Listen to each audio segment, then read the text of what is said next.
Notre Dame won the toss. They elected to defer. And say hello to the 18-year-old who is 5-0 as the starter, Mason Heinschel.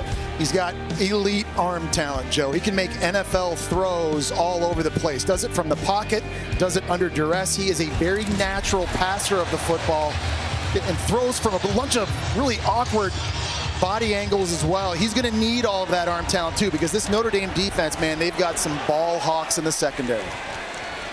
And Pitt's got speed at running back and receiver opposite that, with Desmond Reed in the backfield. He's just 5'8", 175, but an all-purpose kind of guy. Heinschel to open up the game passing as he gets it to the outside, and it is Reed who turns the corner and gets a chunk play to open up the game for Pitt. Smith makes the tackle. Well, Reed is one of the best pass-catching running backs that you're going to find in college football. He's missed 3 games this year due to injury. They're so happy having him back. He's a big play waiting to happen. And now tempo by Pitt right away. 19 yards from Desmond Reed on the first play of the game.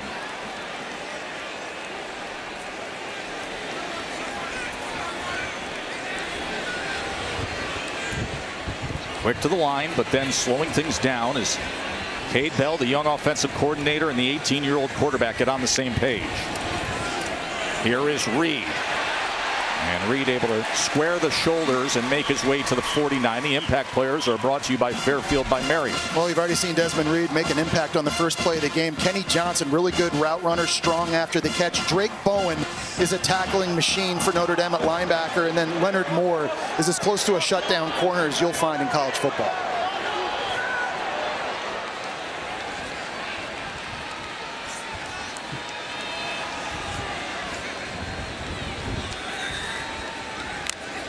Second and 5. Heinschel gets it out quickly and gets it complete to his tight end, Justin Holmes, and a good start to the game for the Pitt offense. Well, they got the tight end, Holmes, all the way outside wide, running a hitch route, and it's inside. It's Blue Hicks just getting a little bit of the nickel to slow him down to help open up that throw, and there you see the arm talent of Heinschel. 12-yard reception as he connects with Holmes.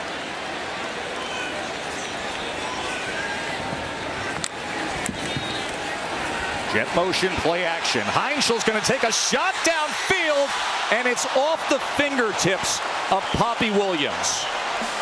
I wonder if that bounced off his shoulder pads, Joe. It looked like that time Poppy Williams got in behind the defender. It was a Don Schuler at safety, and the ball just kind of creeped up on him. And I think it hit his right shoulder pad and popped up in the air. A huge missed opportunity early there for Pitt, almost getting an explosive play. Yeah, Poppy Williams had his man beat. So instead it leaves him at 2nd and 10 on this opening drive.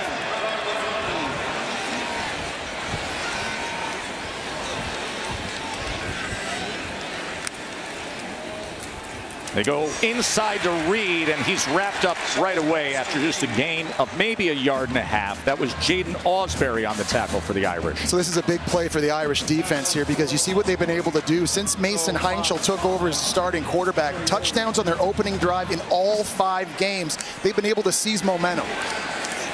3rd down and 8. Heinschel with time drives the ball complete. Oh, what a hit!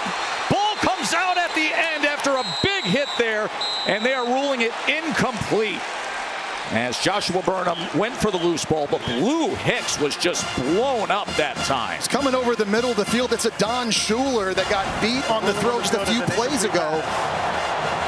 It's 4th down. And a really good clean hit. Just getting his shoulder on it, getting the helmet low, knocking that thing free. That was going to be a first down for Pitt. But what a physical play in the back end by Notre Dame's defense. With the ball on the 37-yard line, that no man's land. So Pitt will go for it on what is 4th and 8. They're 14 out of 20 this year on 4th down. Here's 4th and 8 on the opening drive. Heinschel going to try to turn his way back, and instead it's Burnham with the sack. And what a loss of yardage for Pitt, as Notre Dame will take over on the plus side to open up the game. Well, Notre Dame's bringing a blitz with Jaden Ausberry up the middle right here, but it's going to be outside. Joshua Burnham just winning the one-on-one against Kendall Stanley.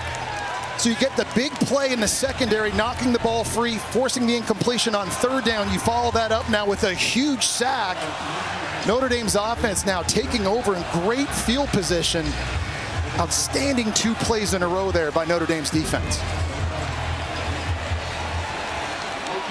Chris Ash, the outstanding defensive coordinator, is the 18-year-old true freshman who took a loss of 17. C.J. Carr and that Notre Dame offense starting things off at the 46-yard line of Pitt, as Carr is able to connect immediately with Malachi Fields. Yeah, really impressed with C.J. Carr this year. The number 2 ranked pocket passer coming out of high school 2 years ago. Very accurate, throws a very catchable ball. I've been very impressed watching him throw the ball down the field. Accurate as well. Got thrown into the fire week 1 and 2 against Miami and A&M. I thought handled it really well, though, Joe. He's been getting more and more confident each and every week. 8 yards to Fields on the opening play. Here is Jeremiah Love. Top 5 in FBS in rush yards, and just so versatile and dynamic. Well, this is a Pitt defense that loves the pressure, and you can gash it. That's the living and dying when you blitz as much as Pitt does here. And just a simple zone play, giving it off to what I think is the best running back in college football, finding the crease. 11-yard run by Love. First down, Notre Dame. Carr will get it to Love out of the backfield, and he's tackled for a loss immediately that time. It was a great play by Isaiah Neal. Well, Isaiah Neal is a defensive tackle who that time was lined up a little bit further out wide. He's just going to see this swing pass and just read it and then react accordingly. Doesn't get cut block. Good heads-up play by him. Now, he's playing a little bit out of position, normally a D tackle, but because of injuries they've had this year to Blaine Spires and Zach Crothers, he's had to play outside. Very smart heads-up play that time by Neal. He's also dealing with an injury. You see that cast on his hand as he was trying to wrap up Love. It's a loss of 7.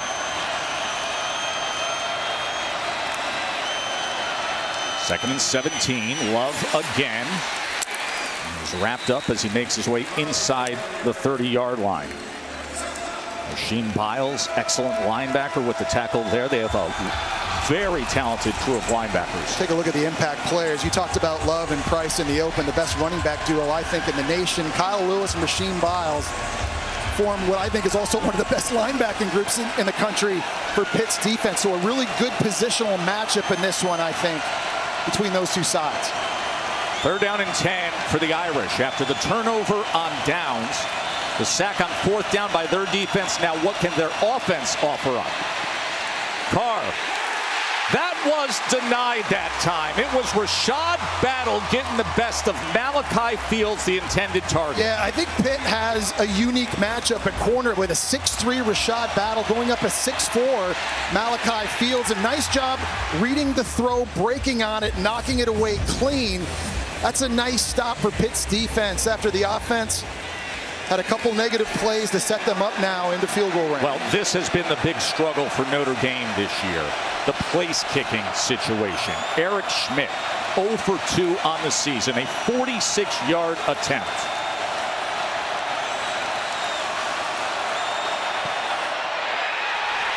And it is off to the right, and the struggles continue with the place-kicking for the Irish. Coach Freeman, we talked to him the other day. He describes it as a mental issue. They got a sports psychologist involved. But UC got underneath it, over rotation, off to the right. So the Irish come up empty. 11th season at Pitt. These last 3 weeks could be very special. The big ones in front of them right here. Desmond Reed trying to find some footing on the right side, tackled by Fialamu Asa. Yeah, Joe, that was an amazing pregame speech, too. We were all listening to it up here in the booth. About 10 minutes long. And he touched on everything they had to do to win the game on offense, on defense, and special teams. He said this was going to be a reality show. He said people were going to find out in real time at home just how good Pitt is. What was the average Steve Spurrier length on a pregame speech? It was much, much shorter. Minute at most. There's 2nd and 8. Man in his face for Heinschel as he gets free for a moment. And then is tracked down by Joshua Burnham, who had the 4th down sack to open up the game. Devontae Smith was applying pressure early. Yeah, Devontae Smith is going to be coming off the edge in the slot. Nobody blocks him, and they're happy to get the Alabama transfer back in the game. He's missed a lot of time this year due to injury. Got him back against Navy, and you can see he's not just big in coverage, but he's a big part of their pressure plan as well.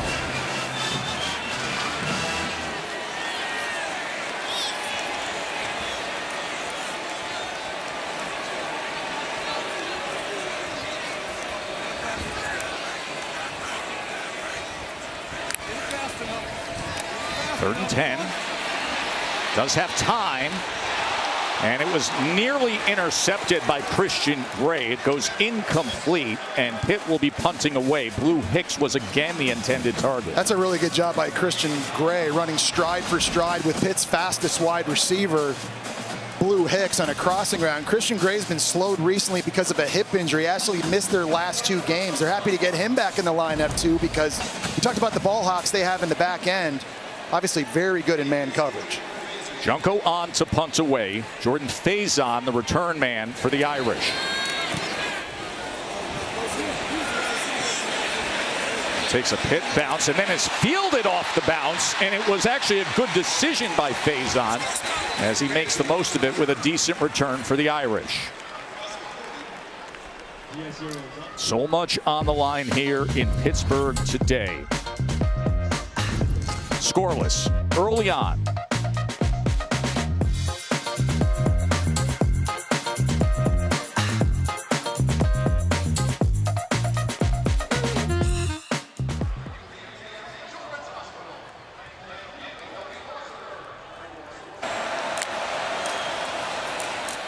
Love.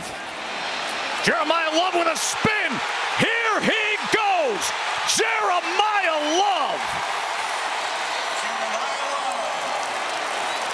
A 56-yard touchdown run with a spin move.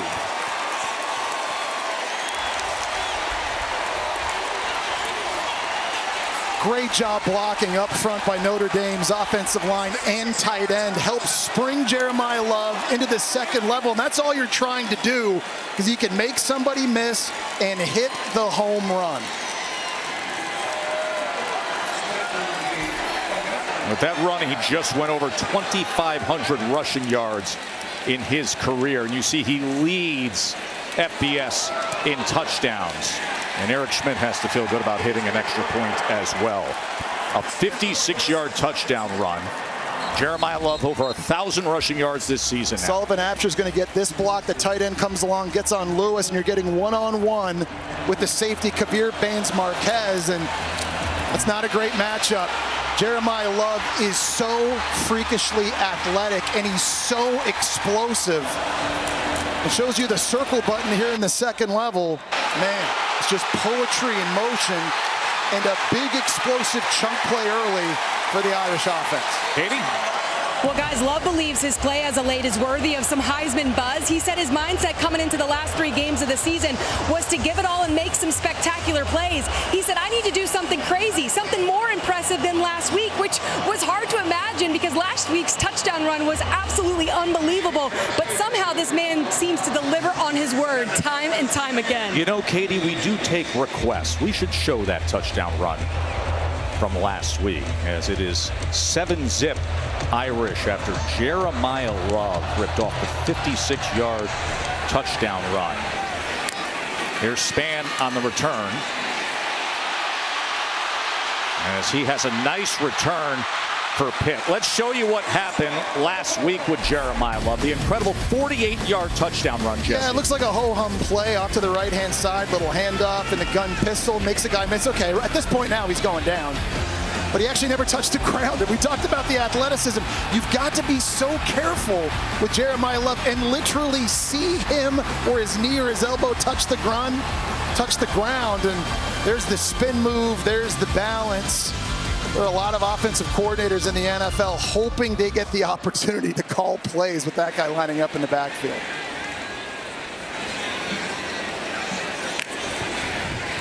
Heinschel. That ball is picked. Adon Schuler. Actually, that's Tay Johnson. His jersey was pulled up. Tay Johnson with the interception return. It was a really and just like that, the Irish. Tay Johnson's here. He's just watching and waiting for an in-breaking route around the outside. Only a freshman. He has such a good feel. That now his 4th interception on the season. Took over as the starter earlier against Purdue, and tremendous range, tremendous instincts, and 2 plays just like that. Notre Dame looking to go up 14-0.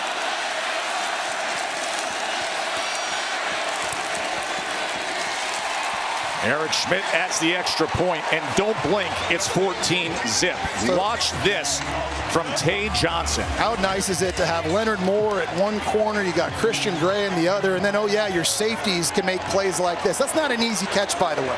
Mason Heinchel has an absolute cannon for an arm, and Tay Johnson just naturally plucks that out of the air on the run, taking it back for a pick 6, the 17th interception this year, Joe, for Notre Dame's defense. 10 seconds and 2 touchdowns. Now the true freshman quarterback looks up at that scoreboard and he sees himself in a deep hole. Well, you're going to learn a lot about Heinchel here as well. Remember, only a true freshman playing only in his 6th game as a starter. And how do you respond to adversity? That's one thing you're always trying to evaluate. What does he do now on this next drive after throwing the pick 6?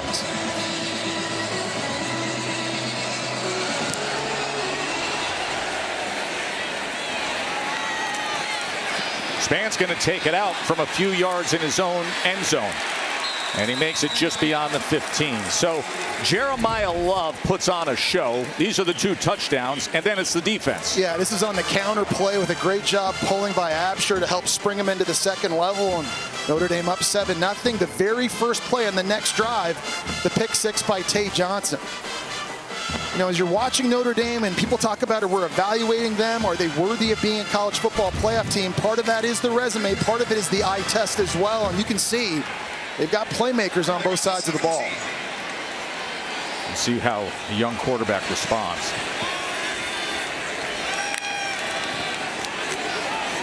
We'll give it to Turner, the other freshman offensive star this year, as he is wrapped up and driven back after a gain of just a yard. Jordan Botello with the tackle. Well, this is a very physical front 7 from Notre Dame. The D linemen do a good job eating up blocks, and they allow linebackers to run free and make tackles. They rotate about 14 different guys in that front 7. They're just giving up 102 rushing yards a game.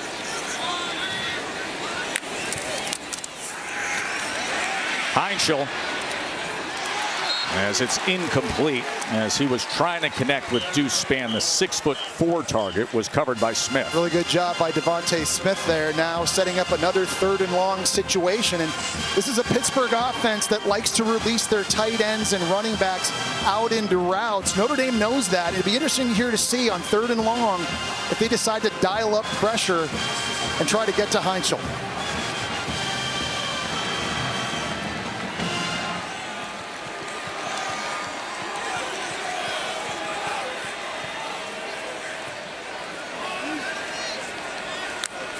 They're down in 9.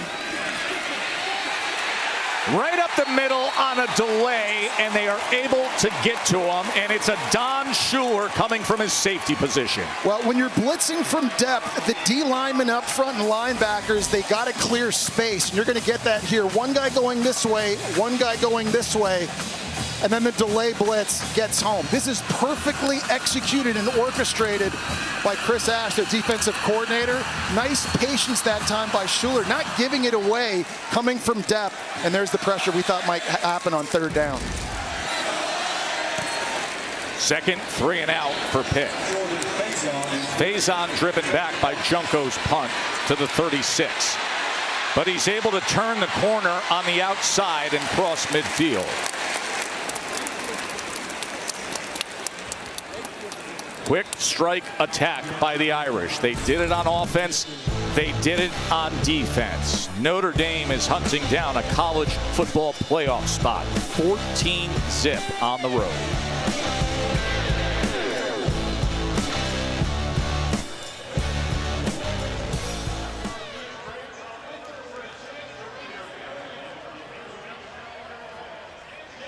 Actually need help to get into the ACC championship game too. They need either the winner of Virginia and Duke today to lose one more, or they need SMU to lose. Today does not impact that. Of course, Narduzzi walked back those comments a little bit. Hit as he throws his car as it goes incomplete. Yesterday he said to us, listen, I got my master's degree in sports psychology.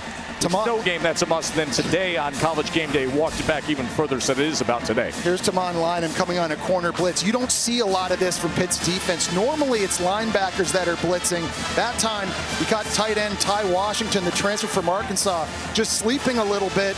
And CJ Carr, man, he takes a massive shot.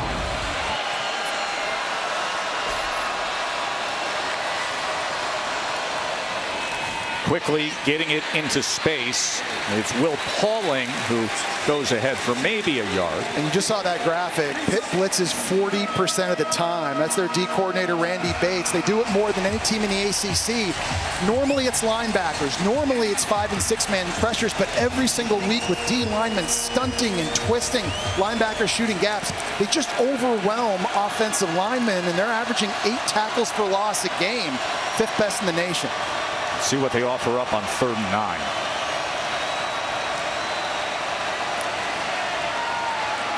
Carr again quickly out to Pauling, and he is tripped up and taken down short of the line to gain by McIntyre.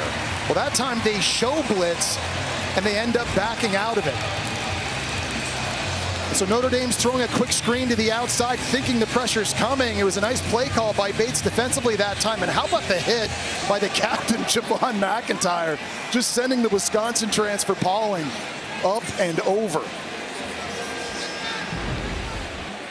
See, McIntyre has been on the roster for a long time. He was on that 2021 ACC championship team.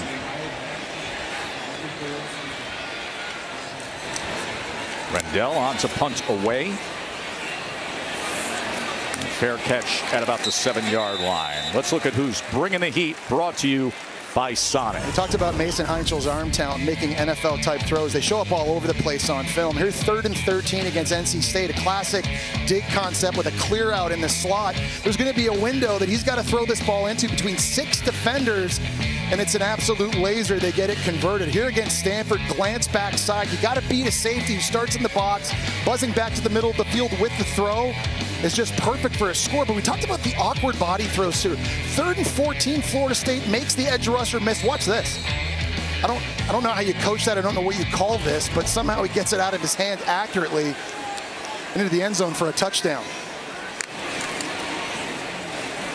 This is Turner on the carry, as he is taken down at the 13-yard line. In case you thought I was lying and that was going to be an incompletion on that last throw by Heinchl, this actually is complete. Take a watch of this. He just kind of pivots, gets his shoulder around. It doesn't get more awkward body than that. I mean, he just has things you simply can't coach. He does it from the pocket. He does it outside the pocket. And he's got this coaching staff so excited about what the future could be here for this offense. Well, right now the present is 3 of 8. An interception that was returned for a pick-6 touchdown, and he's been sacked 3 times. So let's see if he can straighten things out here early on. 2nd and 4. A-gap pressure is picked up. Out of the backfield is Reed, who will have the first down for the Panthers. That's the 2nd time in the game they found the matchup, Desmond Reed against Drake Bowen. Drake Bowen's a really good tackler, but he can't run with Desmond Reed this way. And so when Heinchel's seeing this, that's his first progression. He sees the way the defender's playing him. He's just going to get it out to his small running back quickly. Heinchl on first down, backed up all the way to the 7-yard line. And a flag is down back at the 28.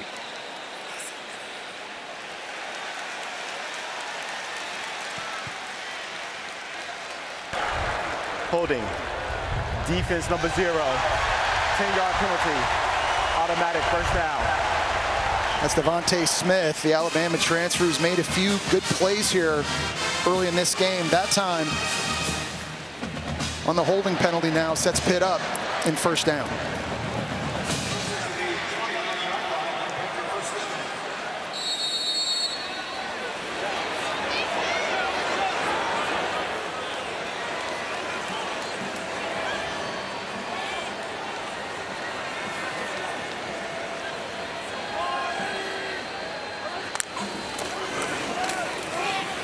Reed was trying to get back to the line of scrimmage, but instead he is tackled for a loss. It was Bowen the first to get to him, and then Burnham cleaned it up. Well, you're getting penetration, and it's Joshua Burnham who had a sack on the opening drive on 4th down. He's getting upfield. Drake Bowen doing a nice job coming out the outside, forcing the ball back in. They're playing with really good leverage right now, and I'd say at the line of scrimmage, you see Chris Ash there, the D coordinator for Notre Dame. They've been more physical. They've been winning the line of scrimmage here early. Chris Ash, who replaced Al Golden as defensive coordinator. 2nd down and 11 for Pittsburgh. 4-man rush, and quickly getting it to Reed, and jumping right on top of that was Leonard Moore, the ultra-talented corner. Well, the last time in 3rd and long, Notre Dame brought pressure. I'd expect them to do it here again. Pittsburgh has got to be able to win. They've got a good group of receivers, Joe. Kenny Johnson, Blue Hicks, Poppy Williams. They can win on routes, but Heinzel needs time, and this offensive line has got to be able to give him a pocket to survey the field and deliver the ball downfield.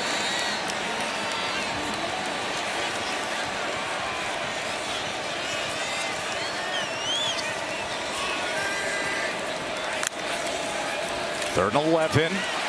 Heinzel, pocket is collapsing as he looks to scramble, but on 3rd and 11, he is run out, took an unnecessary hit as he lowered his shoulder ahead. That's the kind of thing an 18-year-old quarterback will do, and Donovan Heinisch was there to meet him. Yeah, that time Notre Dame showed up in a blitz look. They actually drop Bowen, but they bring Osbury here, and Desmond Reed's in there trying to help out his quarterback as much as he can. Here's the thing, Joe. Notre Dame is challenging Pittsburgh's wide receivers. We've seen press man coverage every single snap, and Pittsburgh right now having a hard time separating. 3rd punt already for Caleb Junko for Pitt. Faison lets it bounce, and then right into his hands near the 20 as he looks to retreat, and when he tried to turn around, he was dragged down right at the 20-yard line. I've been really impressed. A lot of injuries, are playing with backups, but still playing at a very high level. Price is able to get to the outside. A flag comes down. Holding. Offense number 75. The penalty is enforced half the distance to the goal. Repeat 1st down. That's Sullivan Absher at left guard, who's in his 3rd start in this game, playing for the injured Billy Schrouth. Now, Joe Otting at center is also taken over for Ashton Craig, who was lost for the season with a knee injury against NC State. And then Gerby Lambert is a freshman playing right guard. Charles Jagusa was supposed to be the starting right guard this year, but broke his arm in a UTV accident back in July. Mike Denbrock, the offensive coordinator, he said, listen, 3 of the 5 guys who were expected to be the guys this year, so give him credit for pivoting. On the delay handoff, tackled for a loss this time. That was Price, who was tackled by Brew. It's Brew, number 95, inside for Pitt, just doing a great job one-on-one. We talk about how you've got to be physical, and they're slanting and they're stunning. You're taking on the center. You're able to beat him across his face to get a big TFL. That time, no pressures, just one-on-one, getting into the backfield and making a play. And all of a sudden, listen to how loud this stadium has gotten. Quickly into space, it's Smith, KK Smith, as he is brought down near the 15-yard line. There's Biles with the tackle. So it's going to be a 3rd and long and an opportunity for the Pitt defense. This was a game that kind of got out of whack just a little while ago on 2 back-to-back plays, but it does feel like the energy in the stadium now coming back, Joe, here on 3rd down.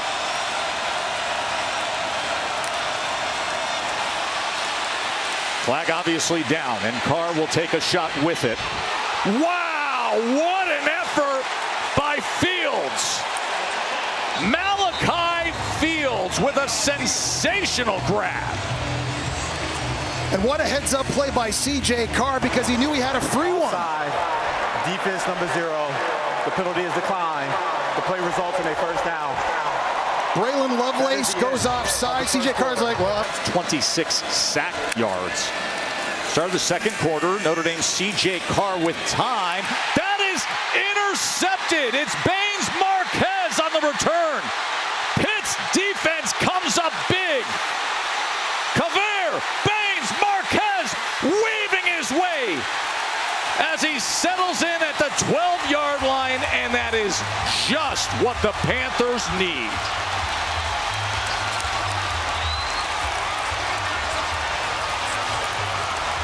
Just the 5th interception that Carr has thrown this season. And C.J. Carr never saw him. He got Raritan running an in route, but Baines, he's just got his eye on the quarterback. Baines Marquez on the backside. He's going to rob anything in the middle of the field. Gets a great jump on the ball, and that was a massive momentum-shifting play that Pitt needed desperately. You just heard Pat Narduzzi say, we got to keep calm. We just got to play our game. That's what Pitt's defense does. How about the 50-yard return?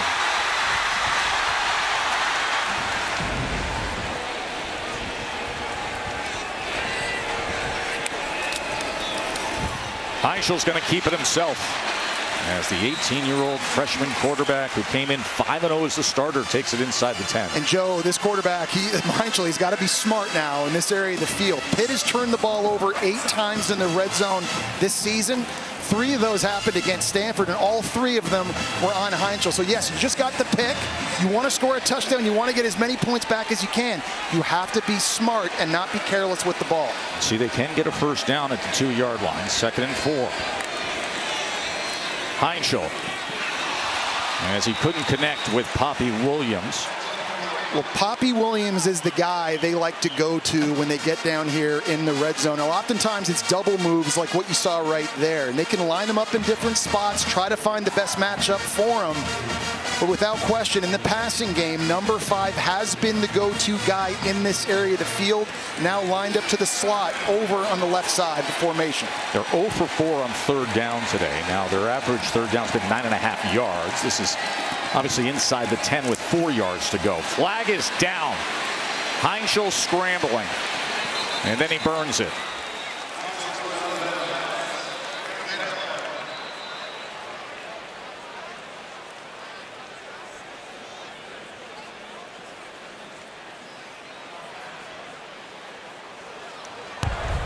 Illegal formation, offense, more than 4 players in the backfield.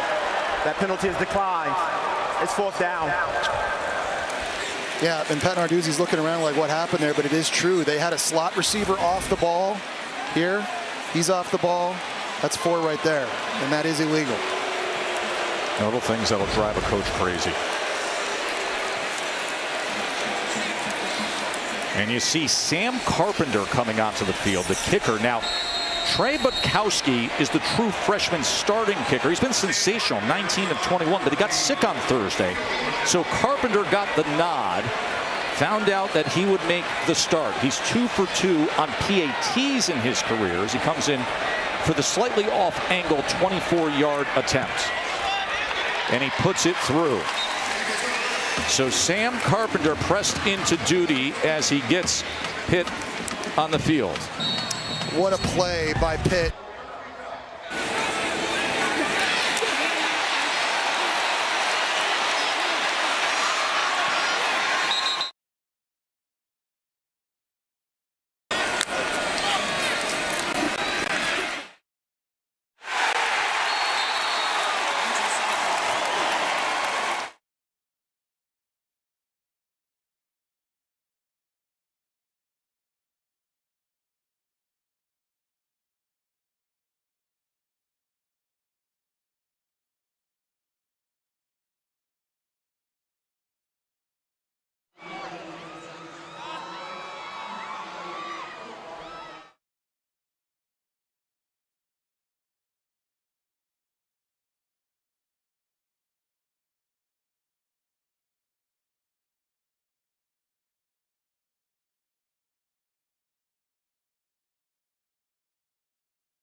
Glad you're with us watching Peloton Statement Saturday.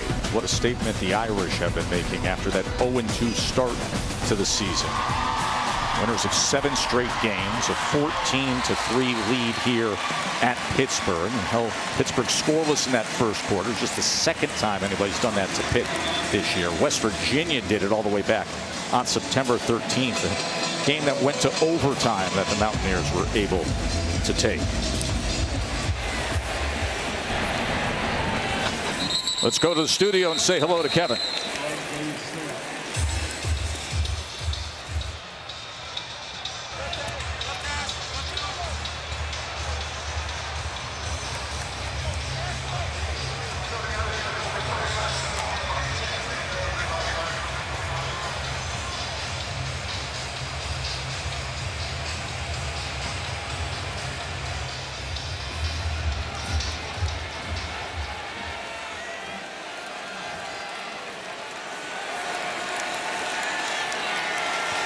Joe, it's amazing when South Carolina, if they're ever able to protect Lenore Sellers, it makes that offense so much different.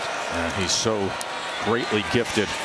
Here's a guy who may be the best running back of all, Jeremiah Love. Of course, a reminder that coming up next, the SEC on ABC, number 11 Oklahoma and number 4 Alabama, and then 7:30 p.m. It's Saturday Night Football presented by Capital One. Top 10 Texas taking on 5th-ranked Georgia. Of course, Alabama with Ty Simpson, 21 touchdown passes, framed against just 1 interception. Going up against, statistically, the best defense in the SEC in Oklahoma. Revenge game for Bama after last year. 2nd and 5 for the Irish. Love patiently waiting and then getting to the outside as he spins towards the line again, and a flag is down.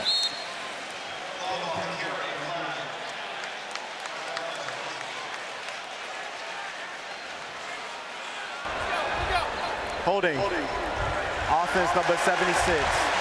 10-yard penalty. Repeat 2nd down.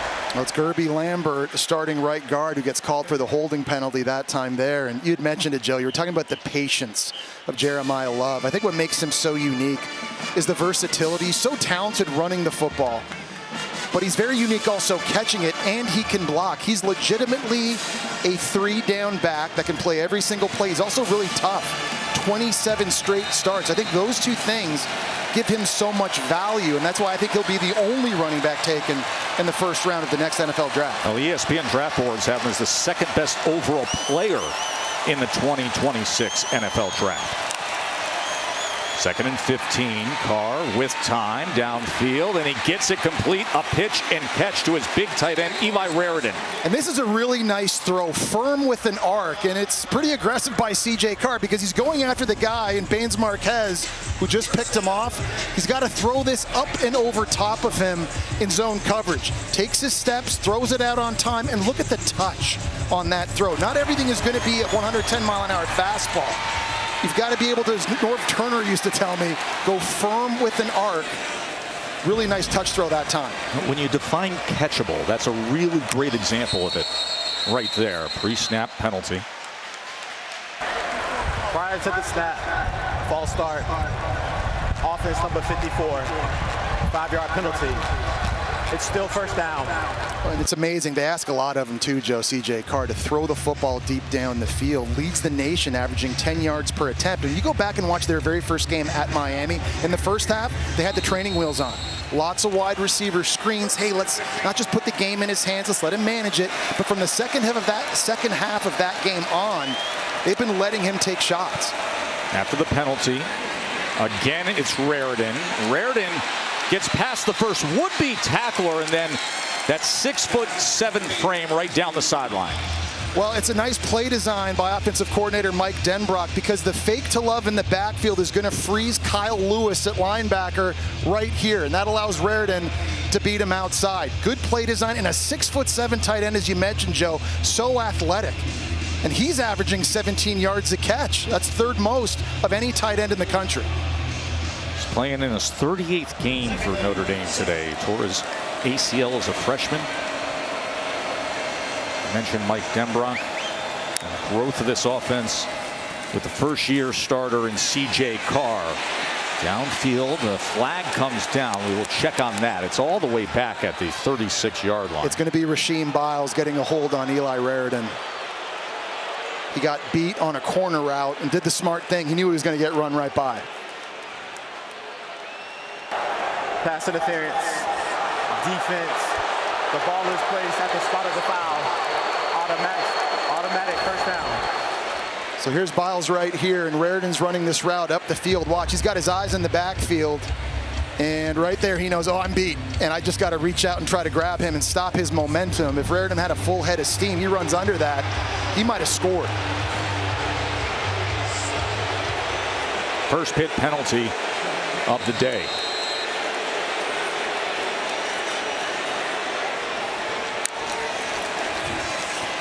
Love. As this time he is taken down, they were quick to get to him. It was Biles on top of him. You just see that patience, Joe. You see how he sets things up. He's got a burst in him, and in these zone schemes that they like to run, he's very patient, allowing the blocks to kind of establish themselves. And when he sees the crease, he puts his foot in the ground. And like you saw in the first quarter in that long touchdown run, he can absolutely explode. There are 11 players in major college football averaging over 100 yards per game. But he has the fourth fewest attempts of that group. He makes the most of everything. 2nd and 7. Carr. He's backed up to the 46, and then he goes underneath to Love, and Love is forced out of bounds by Battle. Well, I'm impressed with how C.J. Carr is responding on this drive after throwing the interception on the last one, and that time doing a nice job being flushed out, finding the check down. You'd like it there if you're Jeremiah Love to understand where the first down marker is. I think he could have turned it up and gotten the 2 extra yards and moved the sticks. Instead, it's 3rd and 2.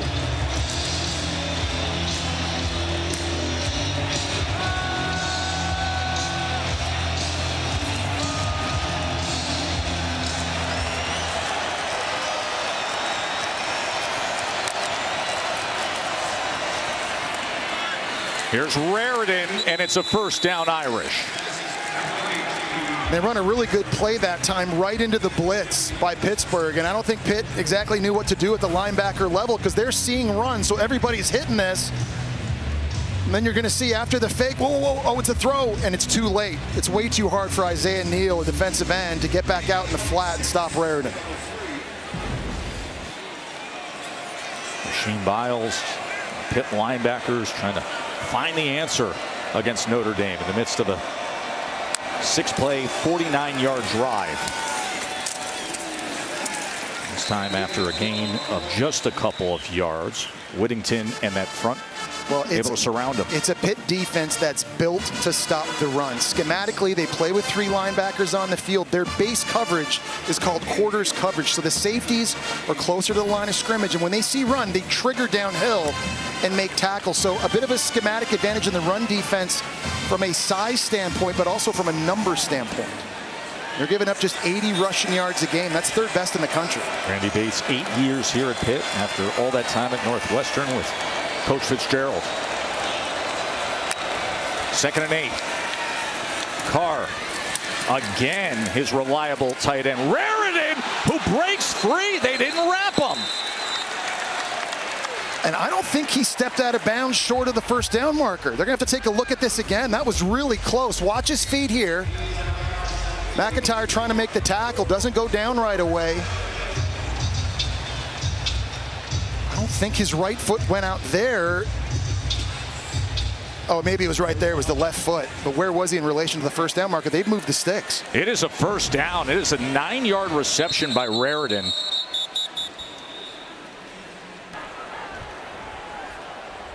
The previous play is under further review to determine if the ball carrier stepped out of bounds. And we do have the ACC Game Day Operations Center for this game here at Pitt. Yeah, I think what they're going to be looking at is where that left foot, when it went out of bounds, and where was the football in relation to the first down marker when it did. I don't think he went out there. I think that'll be pretty conclusive. Now you're just watching the tightrope. Was it there? That's the foot right now that I think they're going to be looking at. You see the first down marker over here. So where's the ball in relation to that? If you deem he's out of bounds right there with that view. He has an expansion. So we're going to look at that beforehand. So if you go to the far handheld, Yeah, that's go where I'm back. at, right there. So that spot, he's already passed the line to gain at that point, at that Yes. spot. We're just checking in advance of that. So if you go in, we play this, keep going through the video, slow there, slow there. That foot there was in, and then we're going to follow him in, Yeah. and that we have nothing there to be able to show that he went out. Yeah, Okay. we're- Everybody so we're in upheld. agreement the Yes, ruling on we're the field is upheld? Yes, sir. What yard line is that again? This, It's where they have it So, spotted, which where we is have it? 14. Yep, Yes. where you Okay. have it. Yeah. All right, thank you, gentlemen. Okay. Thanks. That's the best transparency in college football. That serves the After fan. further review, the ruling on the field is upheld. First down. So it allows the viewers to hear that live audio, the discussion between the on-field, the stadium replay officials, and what's happening at the ACC Game Day Operations Center with Al Riveron and his staff there in Charlotte. And with that, it is upheld, and a great job by Raritan, and a first down for the Irish.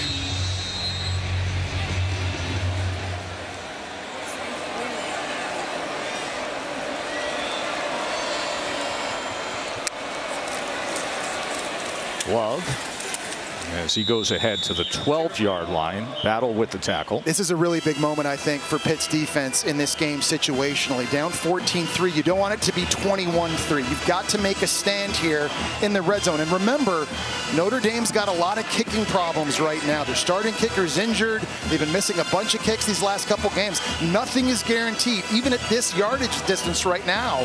So if you're Pitt, there's got to be a big sense of urgency on defense. Eric Schmidt, freshman kicker, missed from 46 earlier. Jeremiah Love, look at the body control and balance as it's first and goal Irish. And his ability to make Kavir Baines-Marquez miss again. That's the guy who missed on the spin move at the start of the game. But after this handoff, he's able to just kind of get skinny through the crease right here. Whoop. His balance and is so twitchy as an athlete. You just can't coach that stuff. 88 rushing yards already in this one for Love. And a spectacular 56-yard touchdown run to open up our day of scoring. Love again, and this time he's wrapped up right at the line of scrimmage. You see those Pitt defenders trying to rip that ball out. It's Whittington on the tackle. It just feels like a huge moment for Pitt's football team and their defense, certainly, because this thing's going to feel a lot different if it's 21-3. And remember, Notre Dame's going to get the ball back first in the second half. So not to overemphasize it, it's a critical moment in a goal line stand here for the Panthers defense.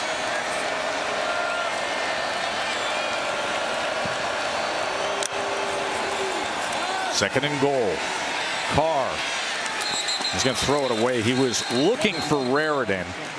And then the pressure from Zielinski, and it'll be third and goal. Well, you got a lot of matchups that you like here if you're C.J. Carr in this area of the field. Malachi Fields is 6'4". We saw him make a great catch on a post earlier in the game. And Will Pauling in the slot has tremendous quickness and route running ability. And then on the outside, you've got Jordan Faison, such a smooth athlete as well. And then Raritan, 6'7". So a lot of places you can go here and a lot of matchups you should like if you're C.J. Carr. And a timeout is going to be used by Pitt. And we will take a quick commercial. It's third and goal, Notre Dame, when we return.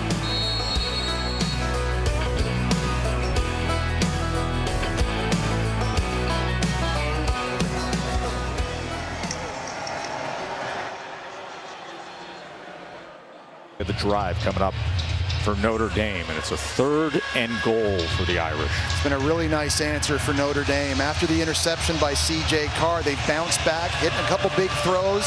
They've had balance running the football too, but again, this just feels like a big deciding moment in this one early for Pitt's defense.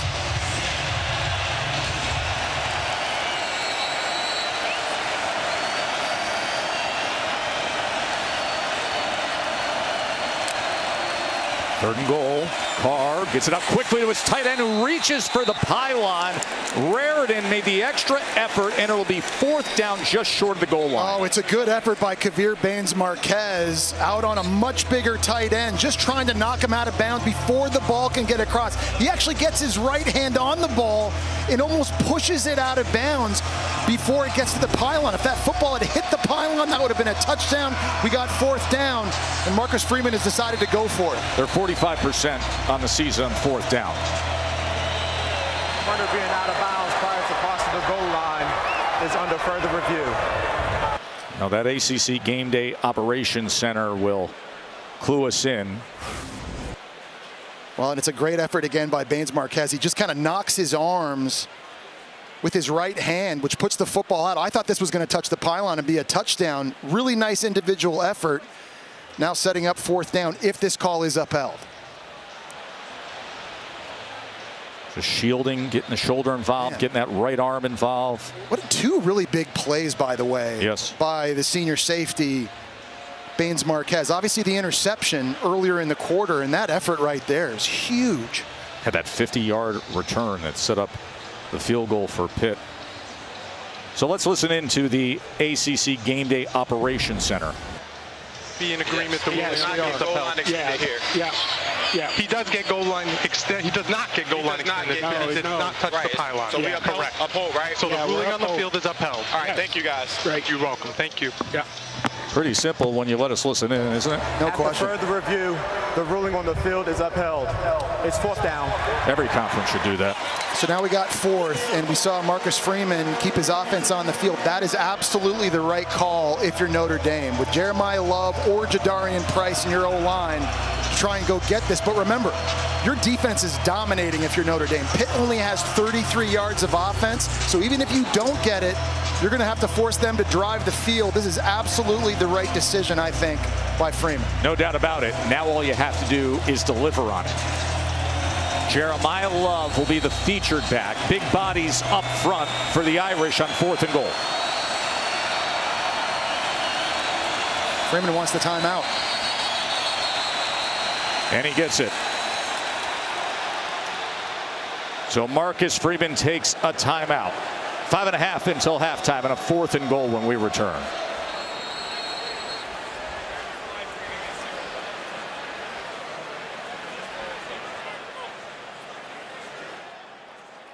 Fourth and goal.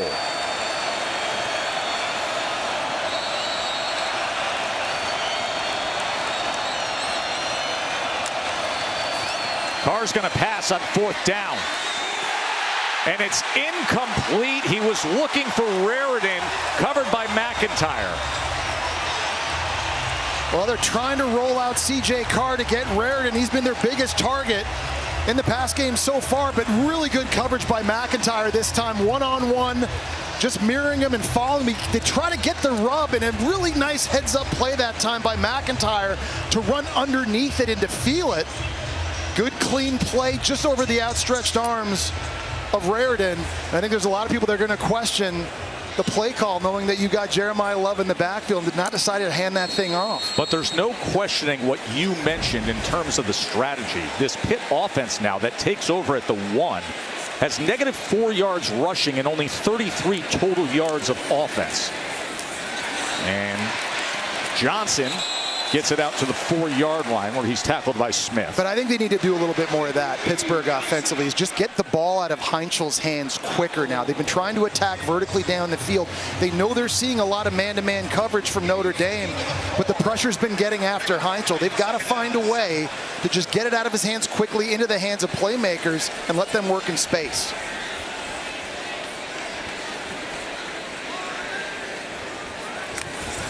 Heinzel from his own end zone. Oh, that nearly was intercepted by Bryce Young. The 6'7" dynamic defensive end almost had an interception there. Dropping him into coverage, they've got the tight end Holmes up on the seam route, and I mean, it's never going to be easy for a defensive lineman. I played with his dad, Bryant, one of the best players I've ever played with in San Francisco. He was a legend. But For him to get out of his stance and bail out into zone coverage like that, very impressive. Sophomore from Charlotte, North Carolina, who's still developing, but he is going to be sensational when he was fully formed. He almost had a spectacular play there. 3rd and 7, Heinschel trying to find anything. That was batted down right in the end zone this time. I think it was Bowen who came up with it there. It was Drake Bowen. He's spying Heinschel on this play. And he's just waiting for him to move, and he's just going to mirror him. This is a really nice call by Chris Ash, the defensive coordinator. When he goes this way, he's following him too. Slows the rush. As soon as he breaks, now he's getting to the outside and gets that left arm out to knock it down. And now Pittsburgh backed up deep in their own end, and expect Notre Dame to come after this one. Caleb Junko has his heels just a half yard shy of the back of the end zone. Able to get it off. Faison lets it bounce, and it does take a Pittsburgh bounce beyond midfield. Let's go to the studio and say hello to Kevin again.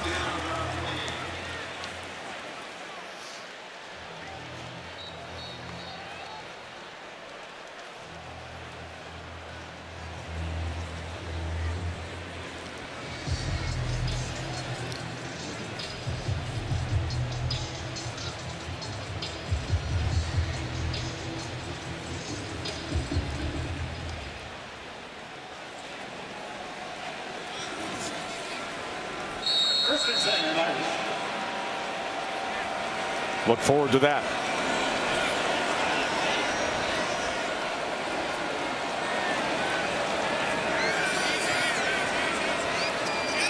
Four and a half minutes to work with here for Notre Dame after they couldn't get it in on 4th and goal, but their defense was superb against Pitt. C.J. Carr on 1st down. As he gets it complete to Malachi Fields, who had that amazing 35-yard catch earlier today. You know, I just want to point out, Pitt's defense is playing lights out in this game. Notre Dame's got 14, but their offense has only scored 7. Remember, Tate Johnson had the pick 6, so time and time again, I know it feels like Notre Dame is just up and down the field, and they're in total control, and they're dominating on defense. It's Pitt's defense, though, I think, especially after getting that last stop on 4th down by the goal line, they're also doing their job. Price on 2nd and 1, as looks like he got that line to gain. Lovelace was there defensively, and it's a 1st down for the Irish. It's just going to be tough earned yards in between the tackles because of this Pitt defense, and they're constantly slanting and moving. They're not stationary targets, which makes it really difficult, especially on the interior of an offensive line. These guys pride themselves on being physical. They've got to be that here for the rest of this game.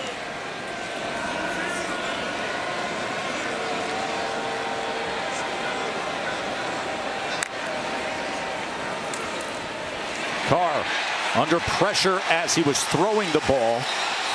They're playing that as a live ball, but you see the ruling as it was Biles who came in defensively to crash down on C.J. Carr. See Nick James slow to get up for Pitt, but they're so happy to get Biles back. He had missed. Official timeout for an injury.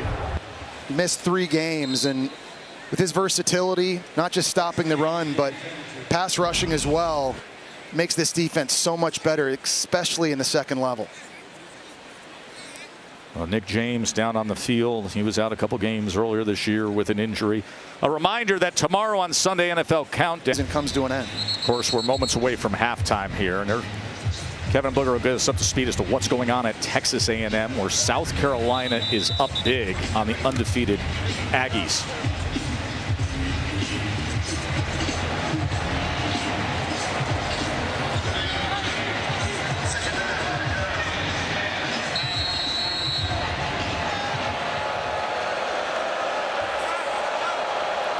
Second and 10 for Notre Dame.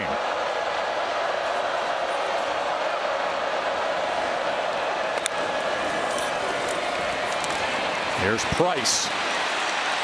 And look at Price, another 1st down with this run game. Well, and Pittsburgh had the perfect call on defensively. They got Kyle Lewis blitzing. No one's going to block him. He's got a chance to tackle Price right here in the backfield. but Price makes them miss. This is the best running back duo in the nation, Joe, when Love and Price. They're fast, they can break tackles, and they can run the same plays. It's not like one guy's the power guy, one guy's the speed guy, but 22 combined rushing touchdowns, it's better than any duo in the nation. What a running back room.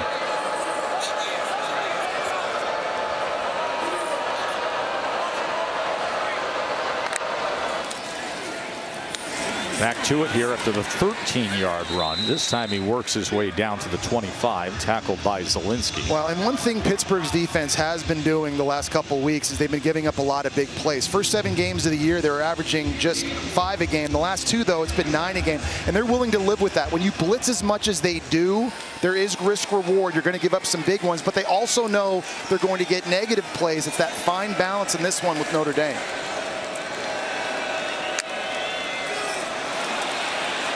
Second and 6. Carr with another shot downfield, and he did it again.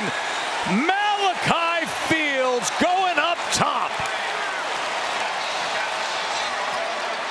It's the second time in this game, Joe. When Carr knew he had a free play, he immediately looks for 0. Defense number 56. That penalty is declined. Touchdown. This is the 2-minute timeout. He had the amazing 35-yard catch, and now this 25-yard touchdown. Then he got a little jump over here on the left side. As soon as that happens, where's my 6'4" Virginia transfer? He's on the left side. I'm throwing this up and letting him use those arms in the catch radius up against Sean Lee, a true freshman corner, who's going to be a very good player.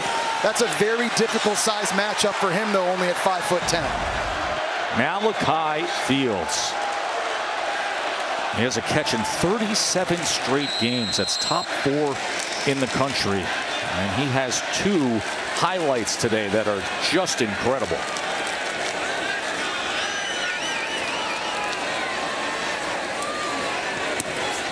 As Eric Schmidt punches it through. And the Irish, winners of 7 straight, looking to keep rolling towards the college football playoff. 21-3.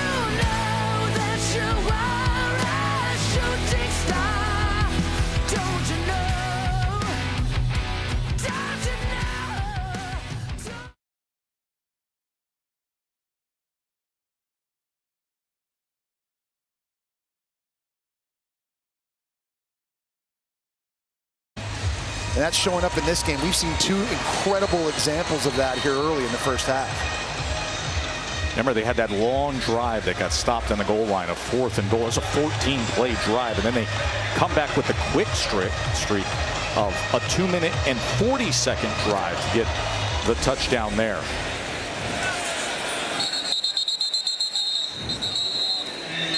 Unstoppable Performance is presented by Ram Truck. Well, this was the first one, and this was 3rd and long. Pitt had Notre Dame backed up. A guy jumps offside, free play for Carr, and that's ridiculous with the left hand and then bringing it in. Does that against Rashad Battle. This is the last one, free play, going up against a true freshman. The dynamic playmaking ability of this entire position group is just different this year. They've gone to the portal, made some really nice acquisitions. Malachi Fields definitely been one of those guys. Now we ask the question, what's the answer for Heinschel in this Pitt offense? How do they solve things? We've seen such great offensive stats and points all year long from them, but not today.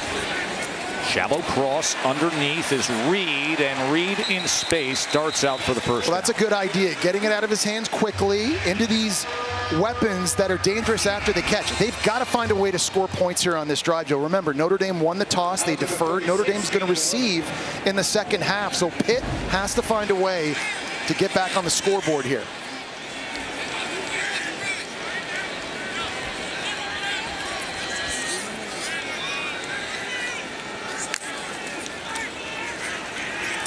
Heinschel backed up, and as he was trying to get rid of the ball, he was met that time. It was Jared Dawson. Well, and offensive coordinator Cade Bell is trying to dial up his man beaters because that's what he's been seeing all game long. You see him there, but in this kind of situation, Notre Dame is going to play a little bit more zone in a 2-minute type deal, try to keep the football in front of them, maybe not bring as much pressure. So a bit of a cat and mouse game right now between Cade Bell and Notre Dame's DC, Chris Ash. Cade Bell, the 32-year-old offensive coordinator. His father, Kerwin Bell, the former Florida legend. He's the head coach at Western Carolina. Cade was the young play caller there. 2nd and 10. Heinschel. As going low for it was Kenny Johnson, who is able to make the catch past midfield, so it's a first down for Pittsburgh. Well, it's a good job by Johnson on the release. He's going up against an outstanding corner in Leonard Moore. He kind of gets caught in the wash, and Heinschel has to extend the play, running to his left. Good job by Johnson staying with it. Quick to the line, under a minute and a half to play. Heinschel with his legs as he dives ahead at the end for another first down for Pitt. It's a very quick decision, and it had to be. He just fell a big lane open up to his left as soon as he gets this snap right here, and he wasn't even hesitating for a second. As soon as he feels that, man, I'm getting out of here.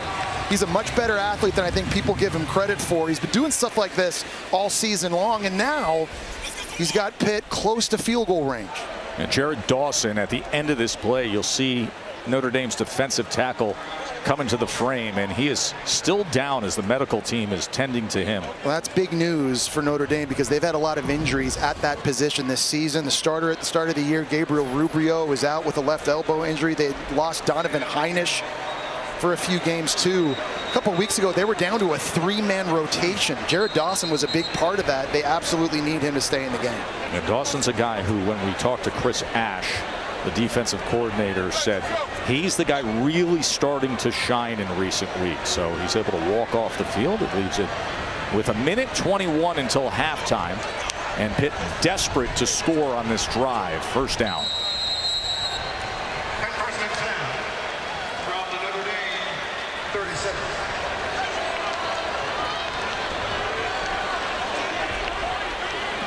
Game clock's running. If you're Pitt here, you got to go. You got to have a little sense of urgency now. Number 18-year-old true freshman starting quarterback. All the game awareness comes into play. Heinschel. That was dangerous as it was denied that time. He was looking for Justin Holmes. Luke Talich on the coverage in the back end. 6'4" for a safety. You don't see a lot of guys with that kind of build. Nice pressure. Viliamu also right in his face, and just a good, clean play as they're trying to get the football to the tight end. Talich, who had the game-winning interception in the final minutes against USC, that signature win for Notre Dame. Started the year 0-2, and now the 7 straight wins, and now the big lead against another ranked team here on the road. Reed comes out of the backfield. Under a minute to play. 4-man pressure. Heinschel goes underneath and is able to get it complete. Well, that's another penalty. Connects with Poppy Williams. Sorry, Joe. That's another penalty on Pitt's offense there. We've seen a few formation issues. That time, a guy shifting and a guy in motion at the same time. Illegal shift, offense, multiple players moving and not completely resetting prior to the snap. So he's got to be on the ball. He's not. Repeat, second down. You got a guy in motion coming this way, but at the start of this play, I'm looking at the top of the screen. That's not legal. Somebody's got to get on the ball. So you bring the running back out in motion, but you can't have 2 guys moving at the same time. That's the second time we've seen a pre-snap penalty like that, and that's the kind of stuff, Joe, that's going to drive Pat Narduzzi nuts. Yeah, we listened in to Coach Narduzzi in his pregame. One of the things he was stressing is play clean, play smart. You want to pull off an upset in a game like this, you have to do that.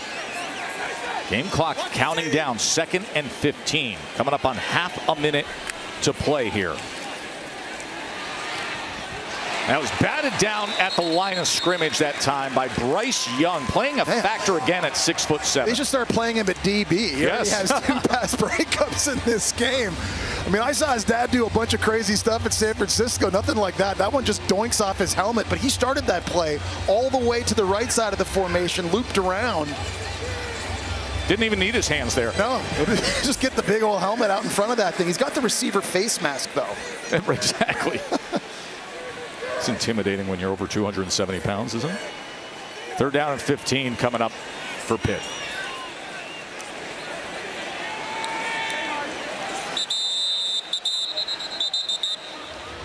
Charge timeout.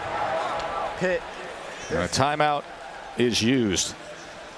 Listen, there's a reason why we talk about and stress a true freshman quarterback and 18 years old, because today looks very different than the version of Heinschel we've seen in recent weeks. Well, he's going up against a defense, too, Joe, that I think is playing at a really high level. I think at the start of the year when we watched them lose at Miami, lose at home against Texas A&M, they gave up a lot of big plays. That was a hallmark for them a year ago on their way to the national championship game.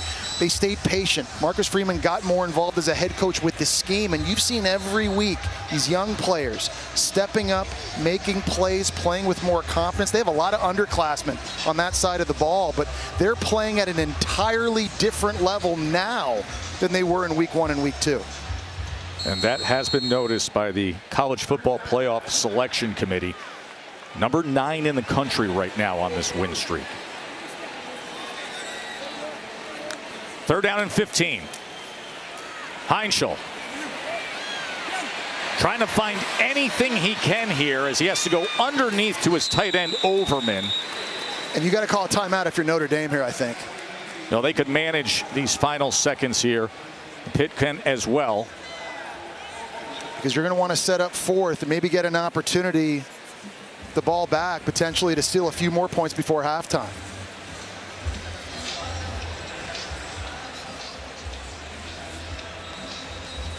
Notre Dame utilizing the timeout. 18 seconds remain. See C.J. Carr at 145 yards passing. A touchdown pass as well. That was to Malachi Fields moments ago. And they've had those matchups to take advantage of, and they've made them. So if Notre Dame could get the ball back quickly here, maybe another one down the field to the 6'4" receiver target at least gives you a chance at a field goal here late in this half. I know obviously Notre Dame's had a lot of kicking woes. That would be interesting. Look at Pitt now lining up for an absolute bomb. Sam Carpenter, who does do kickoffs, was pressed into action as the starting place kicker today, with Trey Bukowski falling ill on Thursday. So here's a 53-yard attempt. And it is an X-ball, a knuckler. That doesn't work for Carpenter. Joe, I always love when you break this down. Talk me through this. Well, here. bad contact here. The contact, and watch the rotation. You don't have proper rotation, and that's what we would call an X-ball with its flight. Yeah. Instead of going end over end, you see that X rotation pattern that's made, and with that, that ball's got no chance of being a target line kick. It looked like the guy trying to kick for $1 million today. Yeah, that was even worse. Okay, so that was coming across and nearly knocking out somebody in the crowd. That was like a W ball. Yeah, that was. So here's we don't even have letters for that today on game day. What, can Notre Dame get in field goal range, Joe, is what I'm wondering now. 13 seconds, 1 timeout to give themselves an opportunity. Well, let's see what C.J. Carr comes up with.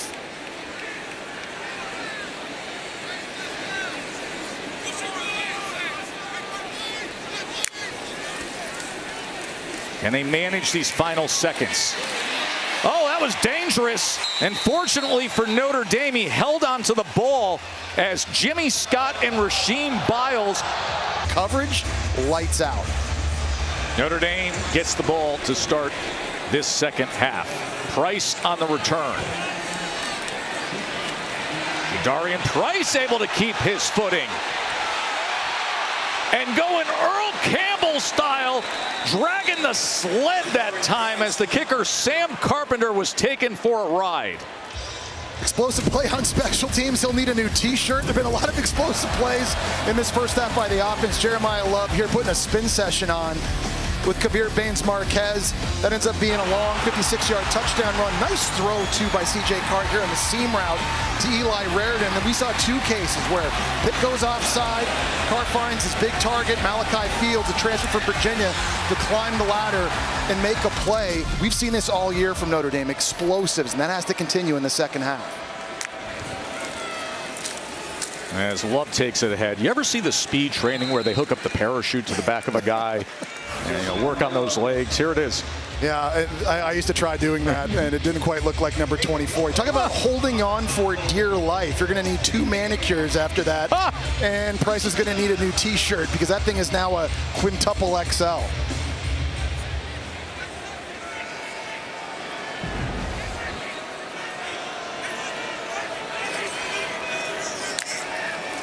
Second and 9. Carr gets it into space to Pauling, and Pauling Able to go ahead towards midfield. Katie? Well, Tess, Pat Narduzzi told his group coming out of half, we've only got 30 more minutes to come back in this game. And he said it's going to be all the more sweeter when we do. He said he feels like his defense is playing well. He said we've gotten the ball almost out from C.J. Carr a couple of different times. We've got to continue to affect him just like they're affecting our quarterback. And, of course, when they get the ball back, he said we've got to protect Heinzel, and he's got to go make a couple plays for us. Yeah, you're right, Katie, and it is true. The defense has only allowed 14 points so far in this game. They had the big stop down on the goal line. The question is, how long can this defense hold up? Katie mentions that coach saying you got to affect C.J. Carr. Right now it's you got to tackle Jeremiah Love, and they do on 3rd and 7 with Biles. And curious to see what Marcus Freeman is going to do here. We've just been talking about how good Notre Dame's defense has been. You've got possession in Pitt territory. You have enough confidence in your defense to keep playing that well, and it looks like Marcus Freeman's going to leave the offense out on the field. So a 4th down and 2. Remember, they're 0 for 1 on 4th down today. We saw what happened on the goal line. They went to Raritan there. Jeremiah Love is in the backfield. And Love on 4th and 2. Can he get to the edge? Yes, easily.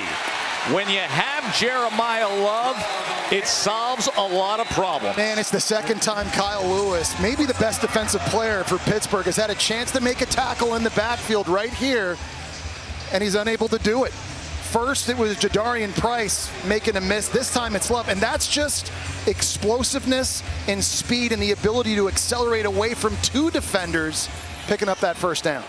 A 22-yard run on 4th down.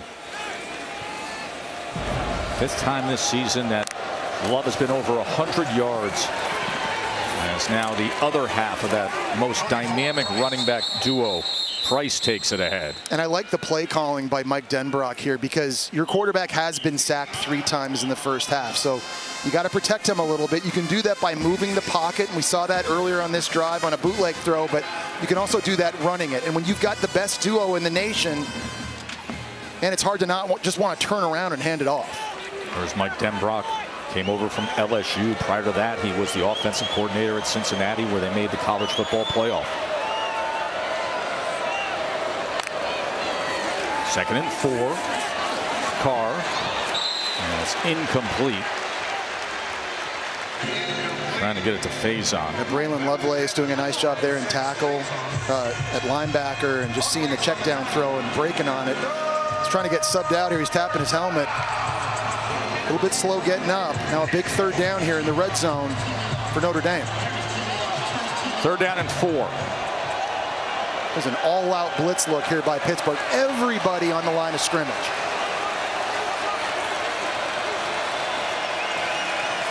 You see the check by C.J. Carr. The hand signals time and again by Carr. Sprint right. From behind, as he was throwing, it's incomplete. A flag does come down, as Faison was the intended target.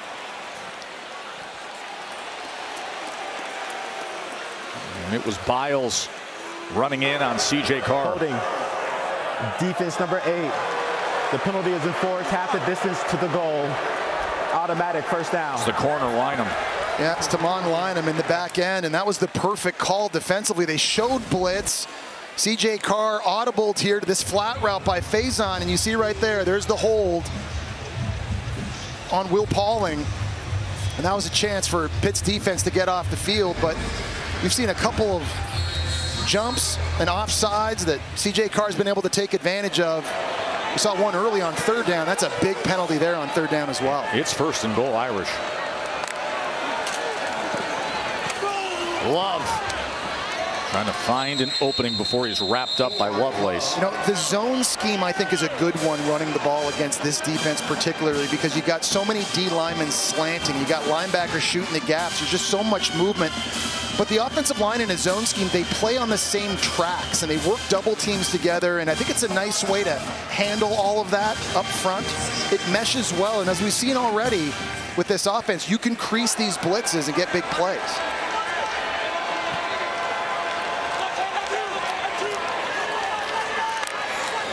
2nd and goal. Carr. There's Raritan, balls up in the air, and it falls out of bounds Incomplete, 3rd and goal. And that was such a nice job by Rashad Battle at cornerback that time, noticing to throw. He was able to beat Will Pauling, who was trying to block him, and help knock that thing free. And another 3rd down. If you're Pitt here, you just got to play clean. No penalties. You can show blitz, get everybody at the line of scrimmage, and make this thing a guessing game for C.J. Carr. Are we rushing or are we dropping out? Everybody up front.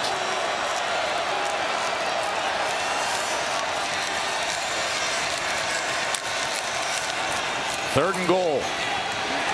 And right into the end zone is Fields. His 2nd touchdown of the afternoon. And it's a really good play design by Mike Denbrock, because you've got Malachi Fields in motion, and that's going to be the coverage indicator for C.J. Carr. So here comes him. He comes in motion. You've got Rashad Battle following him. Right now he knows, all right, I got man coverage. We're rolling to the right, changing the launch point. The key there is you got to get it out of your hands quickly when Malachi Fields breaks out, and he does. The 2nd receiving touchdown on the day for Notre Dame, and a great start here to their 2nd half.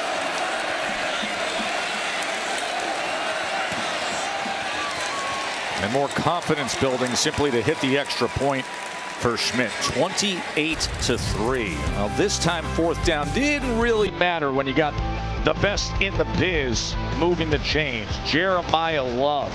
And what a day it's been for Malachi Fields. 5 catches, 2 touchdowns.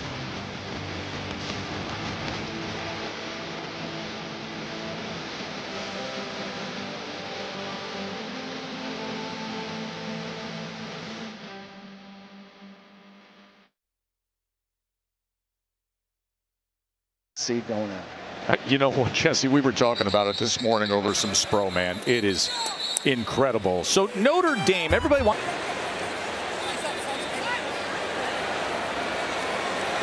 What does Pitt have for an answer? It has been a massive struggle offensively.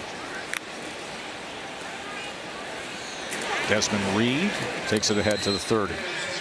I like that idea too, and normally Pittsburgh is throwing the football and they're being aggressive and trying to get it downfield. This is an offense, Joe, that averages 40 points a game, 0 for 7 on 3rd down. Of course, they have the pick 6, but 81 yards. You saw Cade Bell there, their offensive coordinator right now, looking at that play sheet, trying to find answers.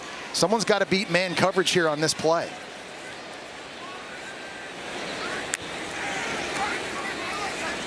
Heinschel. He escapes the would-be sack and then scrambles ahead. He's got good legs as he starts out of bounds near the 44-yard line. Well, the good news when you're facing man coverage is that as a quarterback, if you can break contain, everybody's got their backs to you, and you have an opportunity to make a big play. Heinschel wants to do the work from the pocket, but a nice job breaking the tackle that time of Drake Bowen and then using his athleticism. It's a 14-yard run. That ball nearly intercepted. He was trying to get it to Blue Hicks, and Tate Johnson, who had the pick 6 earlier today, nearly had a 2nd interception. So they're trying the man beaters with the routes. That time a drag route coming right over the middle of the field. The problem, though, is if you miss high in the middle of the field, tips lead to picks. And very lucky that time, Tate Johnson didn't have his 2nd pick of the game.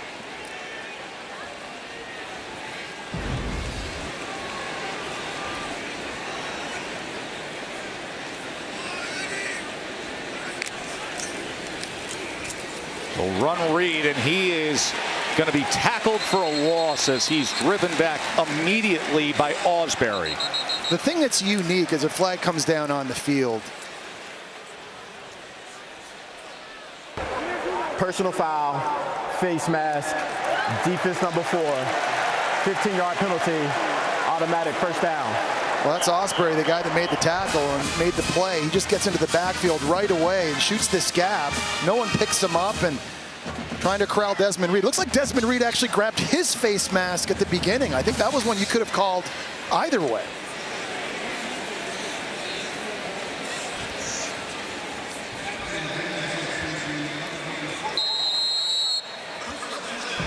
Right there, a little tug of the face mask at the very, very end by Ausberry. So with the penalty, it's Pitt ball at the Notre Dame 41. Reed looking to bounce it. And he is chopped down after a gain of just 1 by Johnson. Well, we've seen Heinzel under a lot of pressure today throwing the ball. I think the biggest and most unique thing about their offense, they have a lot of 5-man protections. You see a lot of empty sets, and they release tight ends and running backs into routes all the time. Here's Heinzel, and he spins free again. And a flag comes down back at the 45-yard line as Boubacar Traore with the tackle. Offense number 53, 10-yard penalty. It's still second down. It's a holding penalty on Kendall Stanley working against Jared Dawson here at left tackle inside here. 53 is where you're looking, but what I was talking about earlier on this pass protection is lots of empty, and you're getting tight ends and running backs out in the routes all the time. So they're counting on the fact that 5 guys running routes, someone's going to get open and Heinzel's going to find them, but it puts a lot on the plate, obviously of the O-line, but also on your quarterback. You have to know if the defense brings 6 or more guys, you're hot. And you've got to know where your answer is. And I think in this game, Notre Dame's done a good job of mixing up the pressures. Look at this. Pressured on 55% of his dropbacks.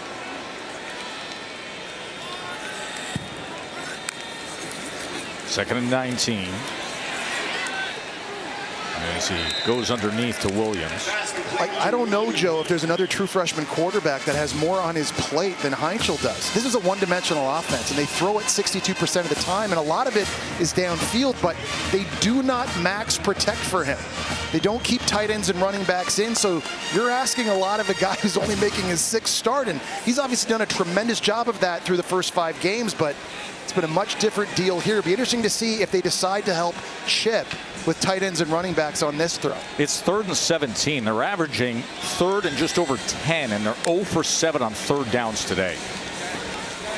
And they'll go with the shallow cross on the down and distance. Kenny Johnson, who extra effort gets it inside the 40-yard line. It'll be 4th down from there. But it is a nice job at least getting a lot of the yardage back and now making this 4th down a little bit more manageable. The question is for Pat Narduzzi and his offense is can you hold up?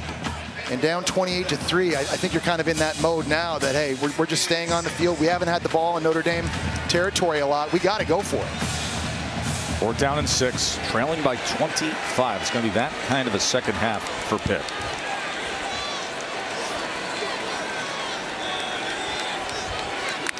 Heinzel on 4th down.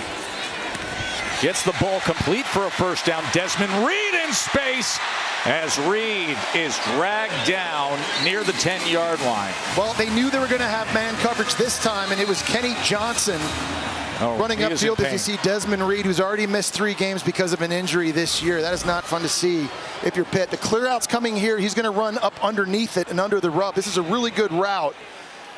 And Drake Bowen sort of gets lost in the wash trying to cover him, but on the tackle, just call him follow awkwardly on those legs, and you certainly hope Reed is okay.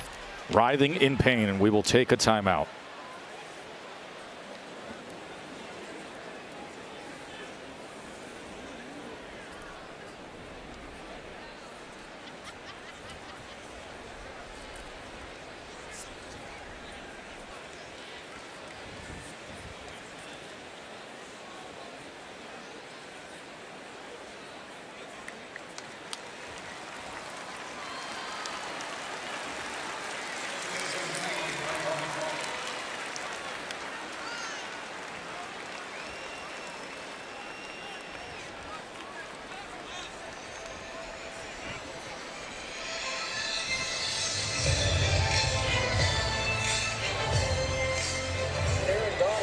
Singled up, he's going to get to the quarterback. Just as good as advertised.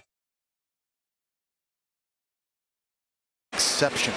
Desmond Reed was taken off the field. He was not putting weight on his leg. 1st and goal. Heinzel trying to make magic as he throws it incomplete. Katie will get us an update in a moment. Katie, what's up? Yeah, Tess. Well, Desmond Reed has dealt with an ankle injury throughout this season. He was considered 100% healthy coming into this game. There was actually a thought that he could play 2 weeks ago against Stanford, but he wanted to be 100% healthy for this game. He had circled Notre Dame for a very long time. Just an unfortunate sequence. As you mentioned, he had to be carried off the field by staff and his teammates. He's currently in the injury tent, guys. Yeah, very unfortunate, Katie. He was a first-team all-conference selection a year ago, in large part because of his versatility.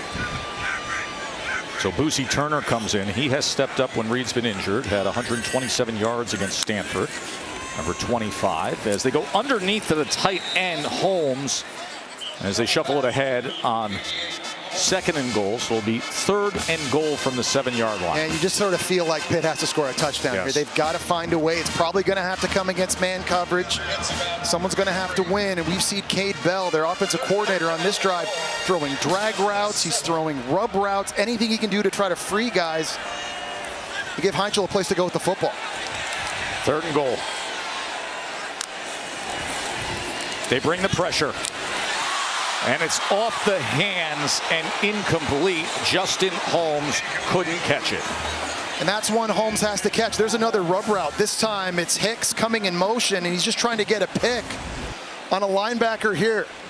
Coming this way to get a rub and then try to hit the wheel around the outside. You just got to hit this. This is the perfect play call against this coverage. And we saw a drop on the first drive by Hicks on a corner route, and that's one Holmes just has to be able to get them in the end zone. Instead, it leaves them with a 4th and goal.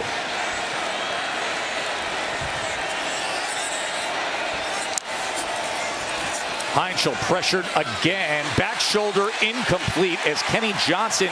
Flag comes down, but he didn't turn around, and we will check on the flag here as the Pitt fans react. Pass interference. Defense number 15. The ball will be placed at the 2-yard line. Automatic first down. So that bails him out, Jesse. Well, there's a reason he didn't get his head around quick enough. Leonard Moore, one of the best corners in the country, gets way too much jersey in contact, which prevented Kenny Johnson from turning around to make that catch. That was a very accurate throw, thrown on time against the blitz. Narduzzi wants the flag, and he gets it. Well, there's Notre Dame's best all-around cover corner. Just a sophomore. The upside is incredible for Leonard Moore, but the PI here, and it's 1st and goal.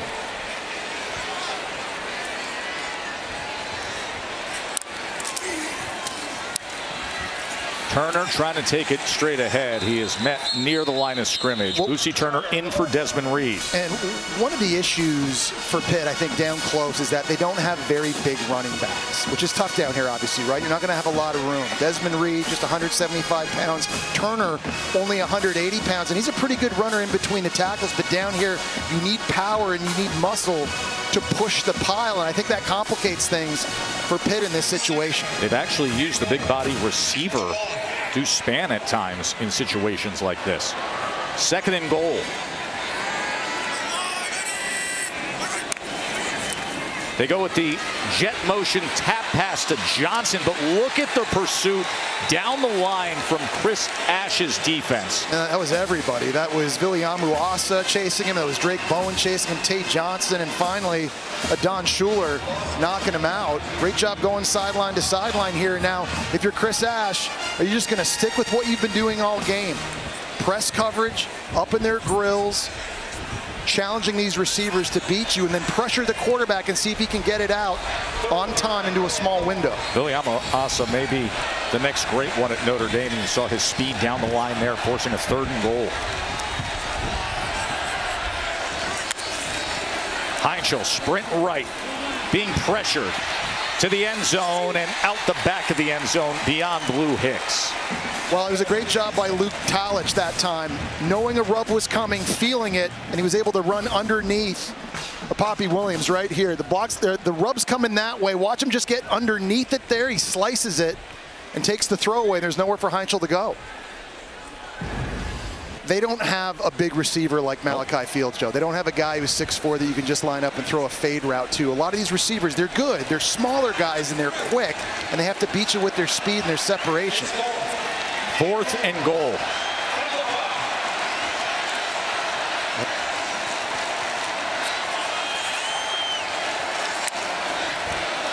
Heinzel gets it out quickly, reaching for the goal line, and in is Poppy Williams. A 4th down touchdown reception. Well, they go double move to Poppy Williams. Go back and take a look at this. Make sure he got in. I think he did. That was a really nice play design, using motion to get a stack release, give him access. For a second, the ball was coming out of his hand. The knee goes down, but where's the football in relation to the pylon? They may take a look at this one again, Joe. Well, he's holding it so awkwardly there, isn't he? But he does have firm control. The ruling on the field of a touchdown is under further review. Remember, we have ACC Game Day Operations Center available to us. Yeah, so right now, when we look at this, you're going to see replay B. Yep. So see that near cart? Yeah. You're going to see that the right knee, when we're going to look first at the control of the ball. So let's go to that. All right, gentlemen, this is Tim. So the near cart, field so you see that here, he's going to get possession of the ball. Yeah. Wait, hold on. Yeah. Tim, what's the ruling on the field? We have a touchdown at the ruling on the field. Okay, so now we're going to see that we have possession of the ball. However, we need to look beforehand to see if the knee is down. Yeah. And we also need to identify whether or not he has possession of the ball when the knee is down. Yes. Is everybody in agreement? We're going to look for this. So look at the near cart. Yep. So now, go back, please. Steve, Gotcha. rewind that back. I first want to see possession. Go back before this. It's loose, but then he gets it back there. So I believe, so we have number 5 originally getting possession of the ball. Yep. And then when his knee is down, does he have possession of the ball or is he still maintaining it? Thank you. All right, what do we got replay-wise on? You trying to look for the far cart to see knee down? Minute 30. So I believe originally when he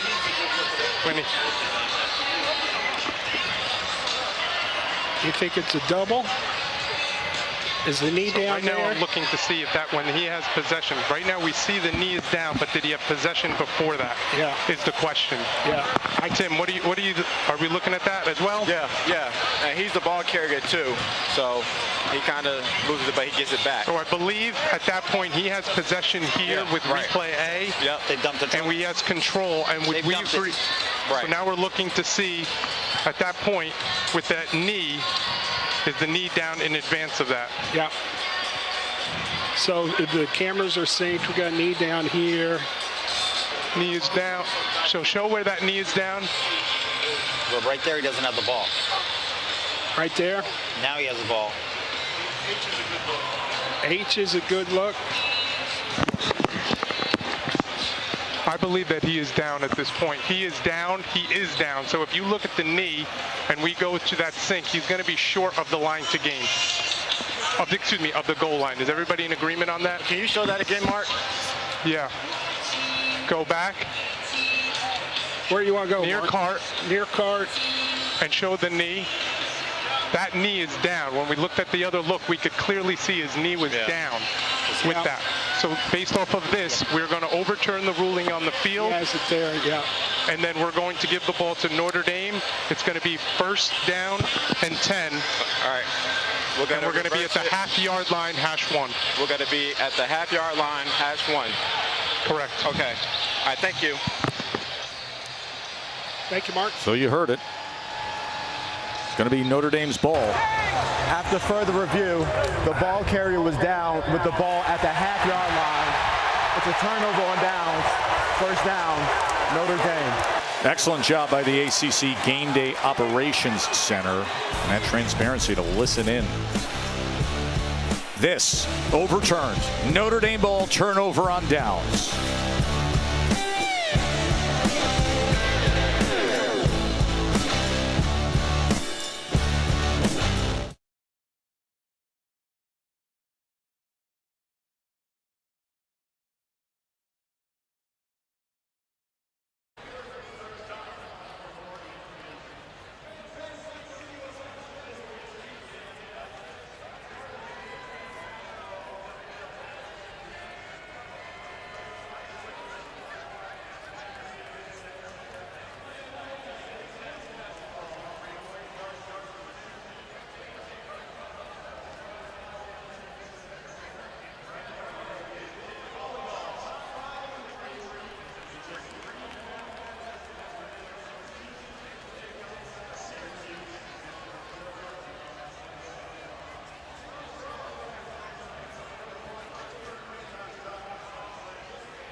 You.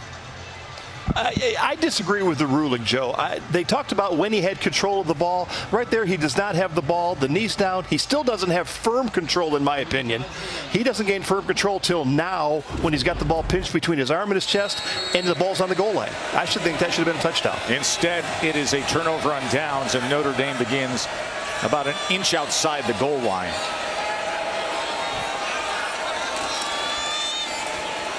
And just trying to push ahead with C.J. Carr to have any breathing room.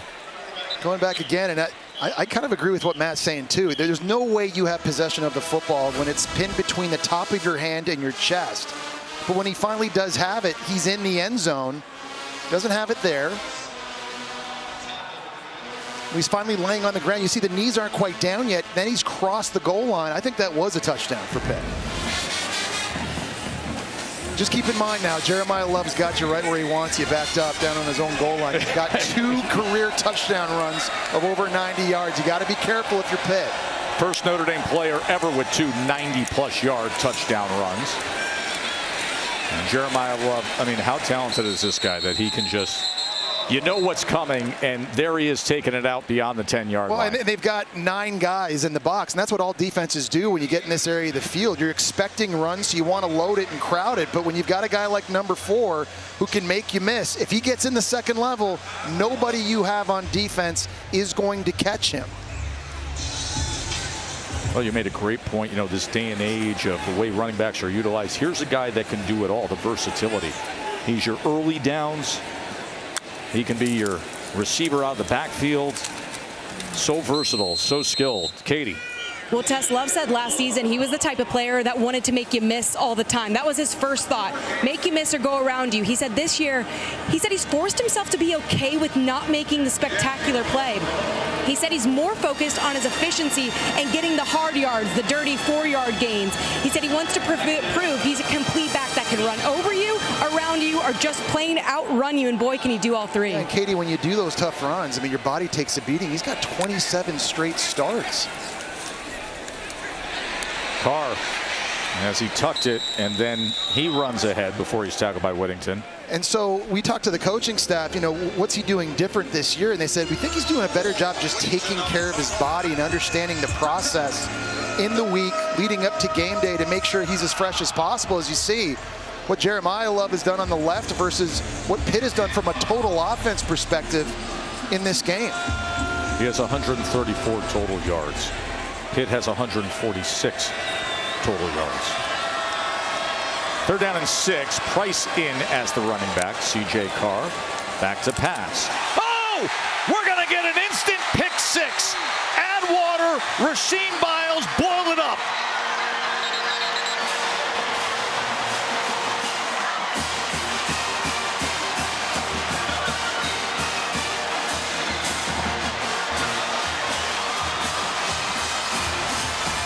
What a fantastic individual play by Rasheem Biles. We talked about it. They had missed him for 3 games with injury. We knew he was going to make an impact in this one. He read the receiver screen, plucked it out of the air, and that's his 3rd career pick 6. How good has this guy been for Pitt? Incredible play by Biles. Had a 75-yarder against Louisville earlier this year. And here a 10-yard interception return as Go for Dose is brought to you by Dos Equis. 2-point conversion attempt. Heinzel back to pass to the end zone, and that is intercepted. That is a Don Schuler, and Schuler may return this. Looking for blocks and still on his feet. Would you look at this? A Don Schuler.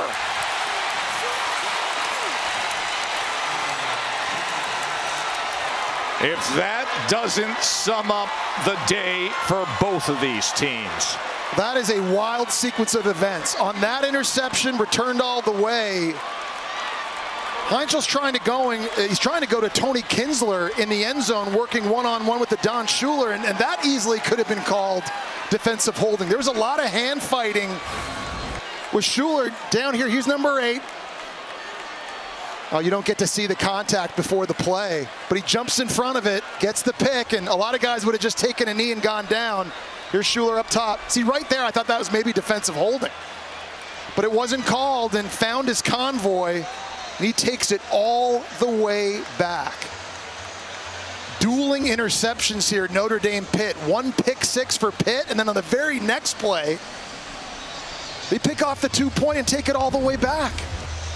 So instead of 2 for Pitt, it's 2 for Notre Dame, and it is 30-9. That's a surrender cobra with a knockout, isn't it? You can't draw that up. Well, I mean, and just when Pitt finally something goes their way, Don Schuler steps in front and brings it all the way back. Think about this, Joe. Just the emotional roller coaster for Pitt. 4th down, you're ruled shy of scoring a touchdown. Right away, you get a pick six, and now you're up, and then you throw the interception on the 2-point play and give up 2 yourself. I mean, it doesn't get more dramatic than that. It doesn't get more, it's just all over the place. As we said, it really sums up the day of the game we've had where Notre Dame has dominated. Price on the return here. Price with a decent return. So here's what happened. The scenario that you said, they thought this was a touchdown, but it wasn't. Yeah, Matt Austin and I also thought it was a touchdown, but it wasn't. So the defense has to come out in the field. You got to keep playing. What a play. And a great job attacking this thing by Rasheed Biles. When he felt the receiver screen coming on the 2-pointer now, no defensive holding called in the end zone. And Don Schuler, good for him, had the awareness to go and try to take this thing all the way back. A lot of guys would have just conceded and gone down on a knee. He makes people miss. Got a lot of offensive linemen chasing him. Not going to get there. Hicks gets blocked. That is a long way to run to 2 points, but Marcus Freeman will take it. 30-9 after that sequence.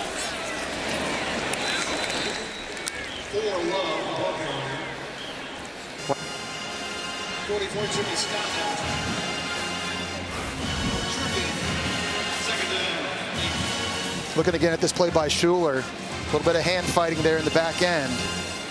Just look at everybody get out in front of him. Devontae Smith, 0. He's looking for a block. He's getting a piece. Tay Johnson getting a piece too. And Mason Heinschel, man, he's been under fire, under pressure, and he's having to throw into real small windows. Love can't find anything at all, so he is tackled for a loss. Well, and again, I'll say this Pitt defense, I feel like time and time again have been stepping up and making plays to try to keep them in it as we gear down to the end of the 3rd quarter. See Randy Bates there, the D coordinator for Pitt. Just how much more do they have in the tank, physically and emotionally, try and keep them in this game and keep this thing a 3-touchdown game.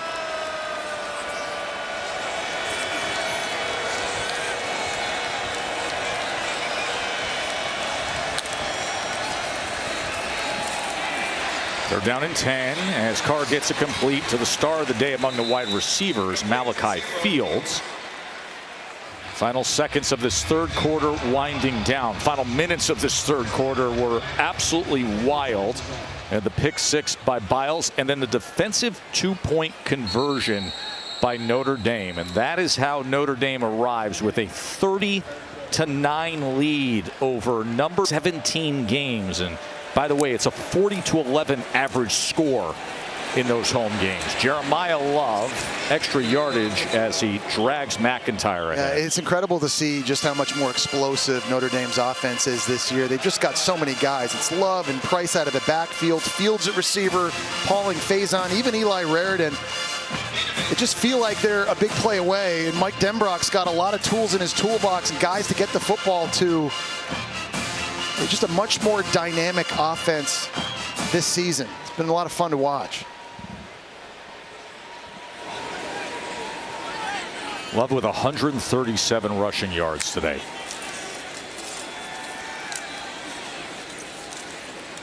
As he takes it ahead for another 1st down for the Irish. College football playoff rankings are brought to you by Goodyear. And Texas A&M right now has their hands full, trailing 30-24. Of course, Georgia and Texas are going to meet up. So a lot of action in the SEC today. Could change this board and these rankings considerably before the day is over. South Carolina got off to that big start against the undefeated Aggies, but Texas A&M has roared back.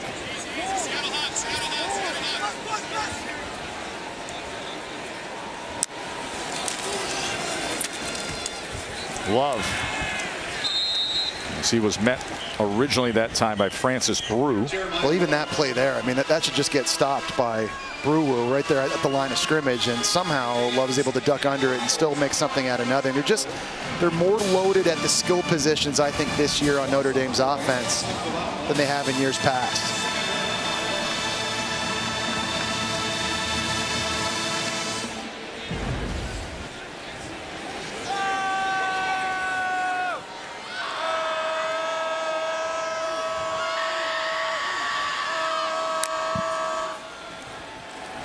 Carr on 2nd and 11 as he'll go underneath to Love, and Love turns those shoulders upfield. It is dangerous as he trots his way to move the chains again. Well, and a nice job by C.J. Carr, just feeling the field open up right over the ball. You're going to get guys kind of bailing out. When he has that, he knows right now, I can just check this thing down, and I can do it quickly. I don't have to try to force the progression through my third receiver. A little bit of pressure coming off his right side. Just put it into the best football player on the field's hands and let him go to work.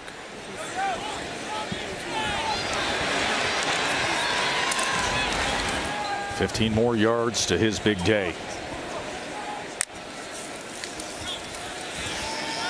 And now here's Raridan, as Raridan waits for the block out in front, and they're going to say he stepped out of bounds as Will Pauling was providing the block.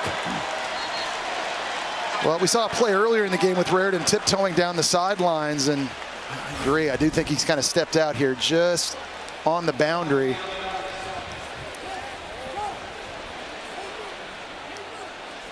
Right there. Nice job with the play fake, just freezing linebackers and getting Raridan out into the open field. There's that right foot on that one stride before the cutback to the right. You see what running the ball effectively does for their play action game. It's been big for Raridan, I think, in this one, out on the perimeter.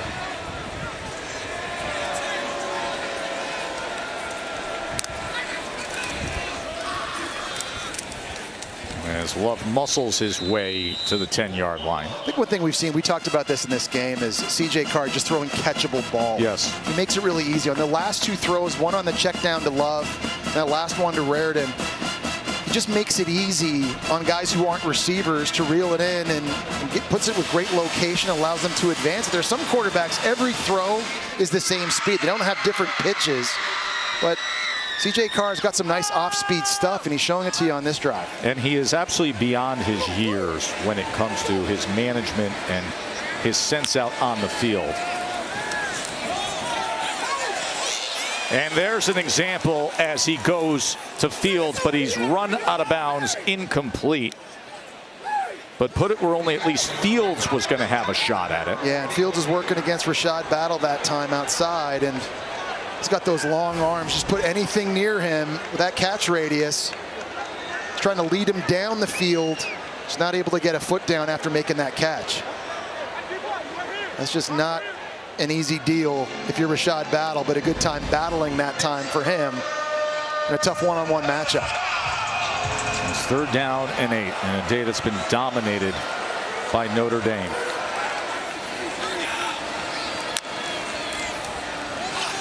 Love straight ahead as he backs his way to the 5-yard line.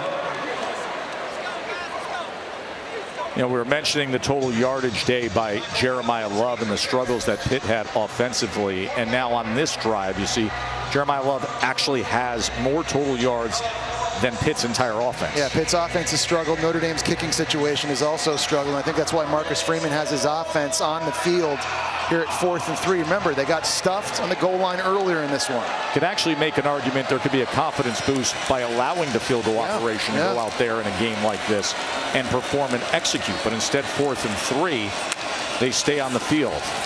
Carr's going to run it himself, and with that, He goes into the end zone for an Irish rushing touchdown. Well, I think Mike Denbrock all season has done a pretty good job sprinkling in some quarterback runs to keep defenses honest. And we've talked about Jeremiah Love running the ball, catching the ball. Watch this block right here. He's the lead blocker. He's got to get up into the second level, bang. Right into the safety, Kabir Baines-Marquez. The versatility, the ability to be a really good football player. Obviously when you have the ball, but also what are you doing when you don't have it? And he's willing and able to do all of it. This has been quite the performance by Notre Dame in every way possible. Of course, still a big day of college.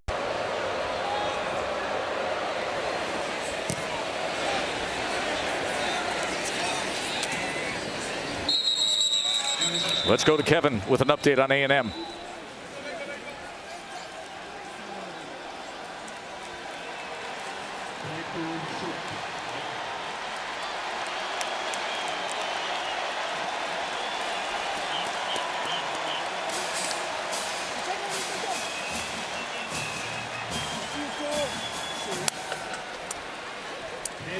Let's do it again.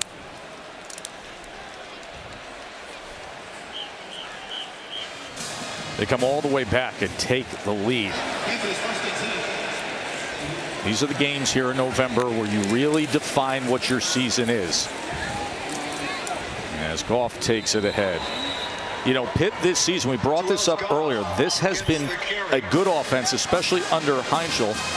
But then today against this Notre Dame defense. Yeah, I mean, they're averaging 40 points a game. They've got only 9 today, and it's been stopping the run, good coverage, and getting pressure on the quarterback. And, Joe, that's part of the discussion and the debate in the committee room as to whether or not Notre Dame is a playoff team. It's not just the resume and what you've done, but I mean, they're shutting down a very explosive offense here today against Pitt. Heinzel. He is taken down, sacked yet again, as Jason Onye brings down Mason Heinzel. That's 4 today, Jesse. Yeah, and Onye is big and long at 6'5", 302, and he's able to just slice into the backfield here, beat the left tackle just in a bull rush and get to the QB. But keep in mind, we've seen this from Notre Dame before as well. They beat Arkansas, and no one pays attention to that because Arkansas hasn't won a game in the SEC. Their offense is explosive. Notre Dame held them to 13 points. Right. So when you talk eye test, it's very hard for anybody to say, offensively, defensively, this is not a playoff team. And then there's that guy, one of the best players in the country.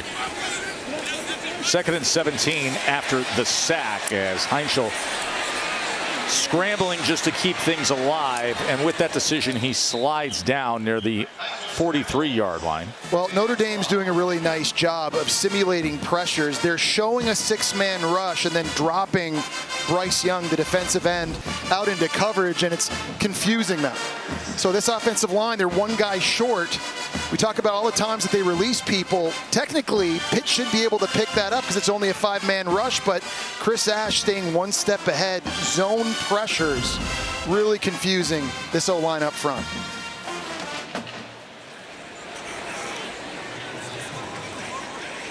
Third and 11.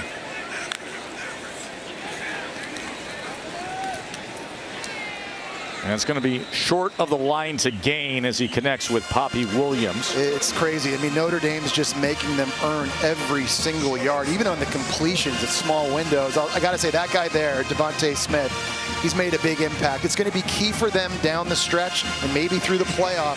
He's got to stay healthy. He's made a lot of plays for them in the nickel. He's a guy with tons of experience. Again, Alabama transfer. He's played in big games, and they need his playmaking ability and his leadership. So 0 for 11 on 3rd down. So now a 4th and 3. Can they convert here? Just to find any late momentum and positivity on this day. Heinzel, flag is down as he is being chased and then throws it incomplete. Viliamu Asa was chasing Mason Heinzel.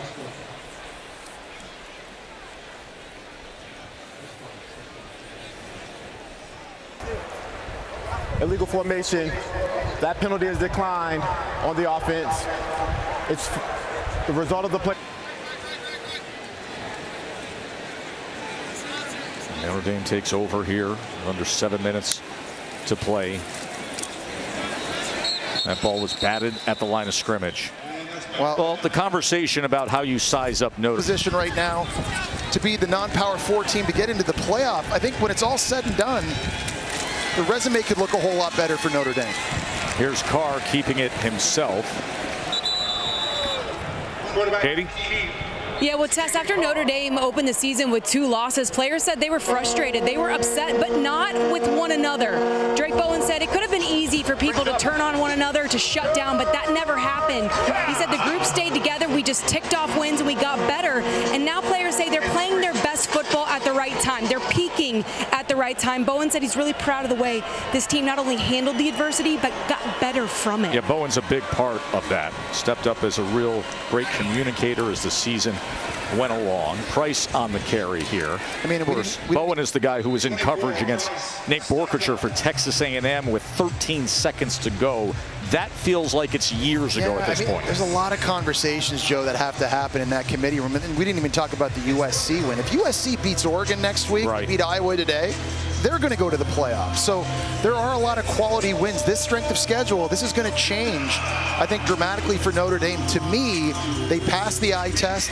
From a resume standpoint, I do think they are deserving, especially if they win out and keep playing like this. I agree with what Katie said. They are peaking, playing their best football at the perfect time. And a timeout is going to be used by Pitt.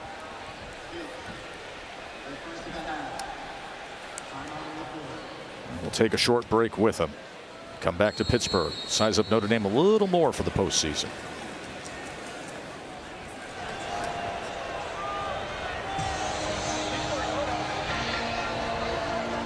Hey fans, a heated rivalry returns to the Pitt as Pitt volleyball hosts the Louisville Cardinals. It's a top 10 matchup coming up on Wednesday, November 26th. Gear up in your best royal and gold as we look back against the best that are favorite to strike the Pitt. Tickets available.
Sleep.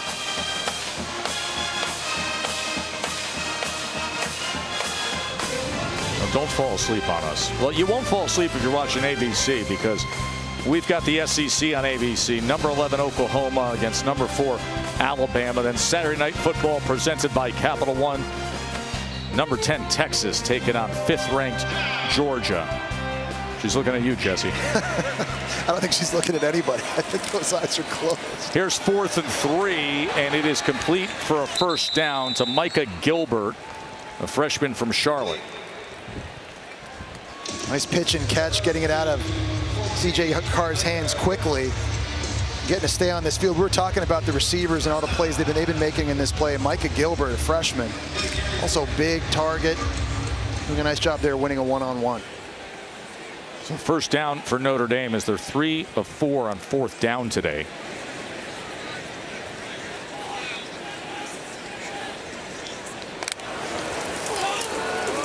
Jadarian Price, he is tackled for a loss this time. That's Rasheem Biles, who had the incredible pick 6 earlier in this half. Yeah, obviously Pitt loses this game, but it has no standing on their ability to win an ACC championship. They're going to have to get refocused and spin ahead. 2 critical games, one on the road at Georgia Tech, ranked opponent, then at home against Miami. Those are 2 big hurdles. So for Heinzel, for Pat Narduzzi, they've got to be able to watch the film, put this one behind them, and get ready to play their best football. Came into today one of 5 ACC teams with 1 loss. In the conference standings, all that matters as Faison makes the completion. Also, the lacrosse star has been well documented for Notre Dame, national championship team. Coach Kevin Corrigan. Leading them in catches and yards. It's amazing. Dual sport athlete and the impact he's had on this offense there. Also, really nice job of location on that throw. Taking a little bit off it by C.J. Carr, making it easier. Faison to make that catch.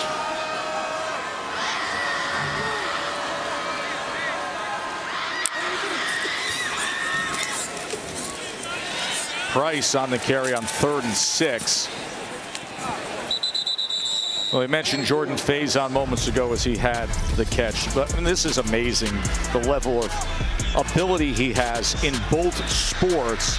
The lacrosse team scoring a goal in the championship game, the win over Maryland, Notre Dame's 2nd consecutive national championship. The ability to go behind his head like that. Top corner. Pretty incredible. And here's another 4th down as Notre Dame has been more than ready to put this game away in these closing minutes.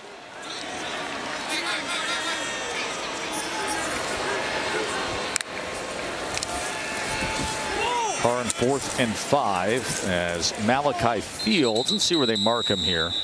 They're going to be just short, so Pitt will take over with under 3 minutes to play. But it's been an amazing day for Malachi Fields, who's been targeted 10 times, 7 catches, 99 yards, 2 touchdowns, and 1 amazing 35-yard catch. Yeah, when you look at that group of receivers, to me, that's where Notre Dame's improved the most from a year ago. You know, for years watching them, it was run, run, run, throw to the tight end. Not a lot of explosive plays in the passing game, but you go to the portal, you bring in Malachi Fields and Will Pauling, and you add that to Jordan Faison. And Jaden Greathouse is still out with a thigh injury. He's a playmaker, and this receiving group, they're just so much more dynamic on the outside.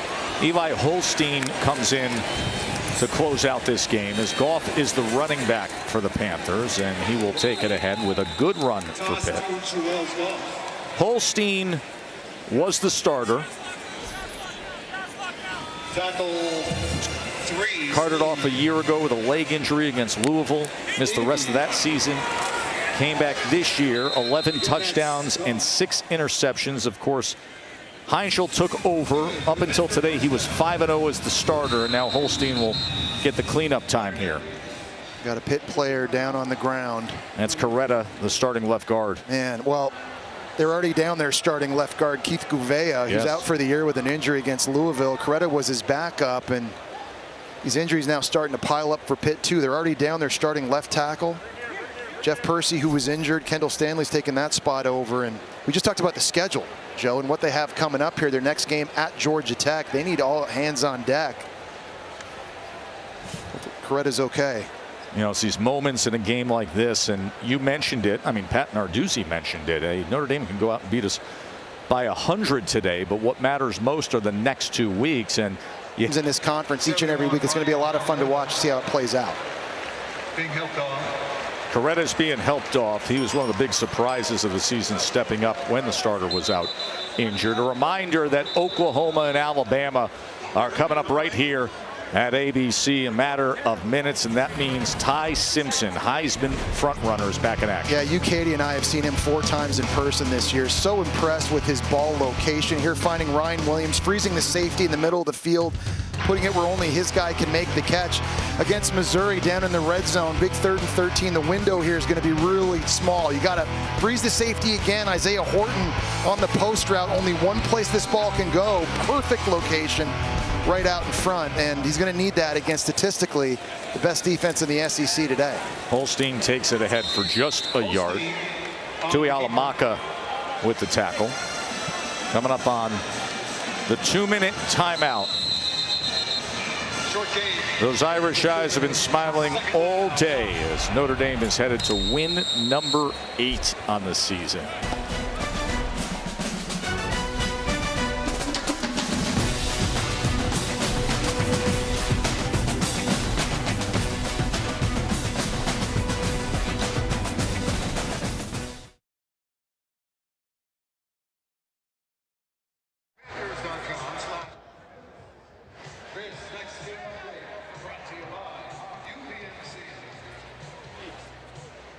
And then the spectacular 56-yard touchdown run by Jeremiah Love, the pick 6. And now in the closing moments here, Goff takes it ahead for Pitt with a decent run, and pick 6 by Notre Dame instantly in a span of 10 seconds. Tate Johnson brought it back, and it was 14-0 just off the bus. No, you're absolutely right. And Joe, you and I have called a lot of games here at Pitt before, way back in the day on our Thursday night. And I think there was a different energy to this game. And the crowd and all the former college and NFL Hall of Famers that were here, eager to see Pitt play. You got to give Notre Dame credit. They came into what they knew was going to be a tough environment, and they showed up and they showed out in all 3 phases of the game. Holstein, as he gets it into space to Goff, as ball is out, and it harmlessly goes out of bounds.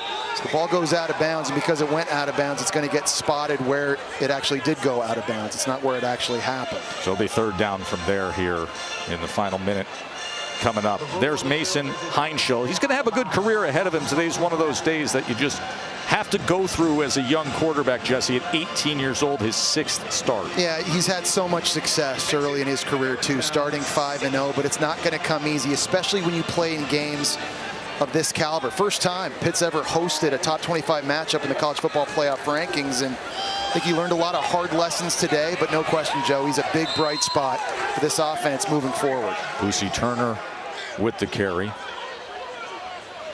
Well, something extra at the end of that play. It's being cleaned up downfield. This is Notre Dame's largest road win against a ranked opponent since 1966. The top 10 USC back then. And here they are 37-9 against a ranked Pitt team.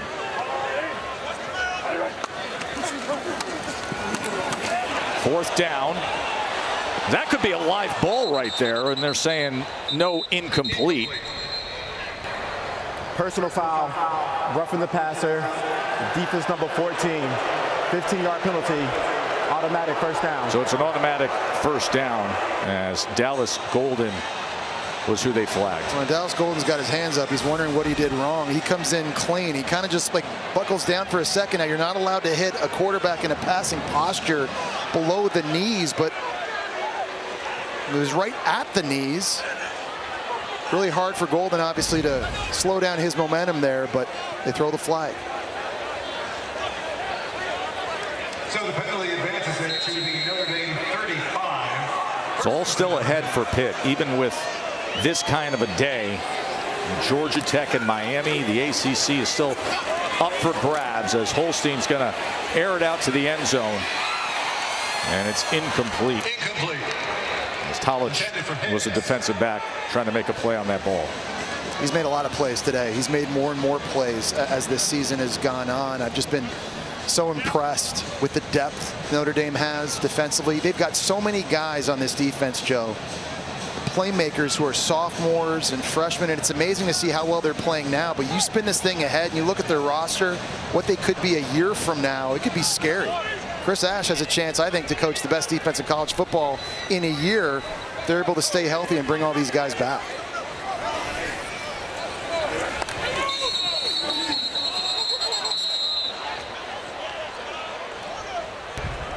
False start. Offense number 72. 5-yard penalty. Still second down.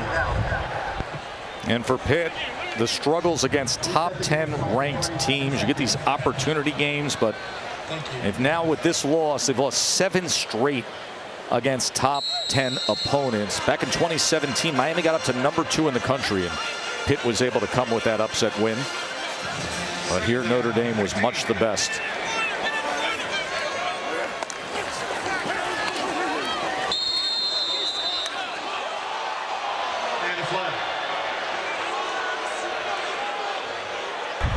Personal foul, roughing the passer, defense number 43, 15-yard penalty, automatic first down.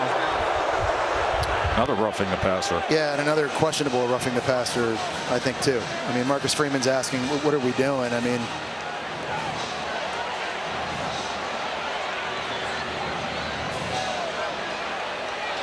just tell defenders to stop hitting quarterbacks, to stop touching them in the last drive. Coming through. I mean, yeah, I guess he kind of gets his right hand up in the helmet a little bit.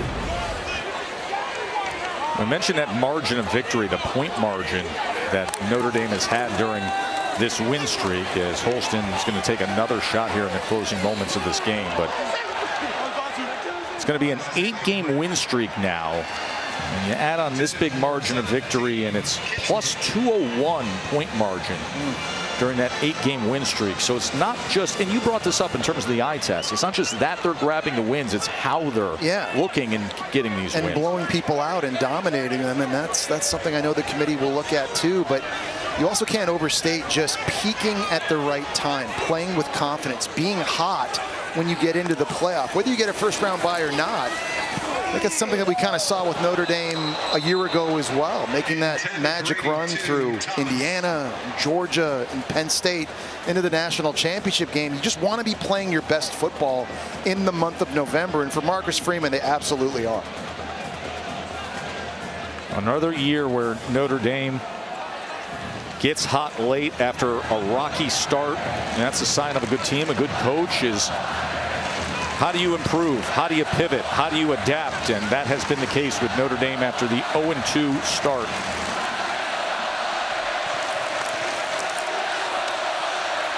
And they'll just run things here with Turner.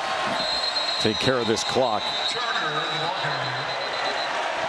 As Notre Dame has won 44 of its last 51 games against the ACC, as Pitt is going to use a timeout here. Pat Narduzzi wants one more play, wants to give them one more opportunity to score points.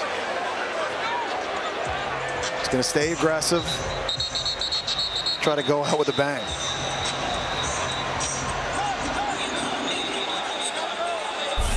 A game that included 2 pick-six interception return touchdowns and a defensive 2-point conversion as well. That is how the day started with Tate Johnson with the pick-six.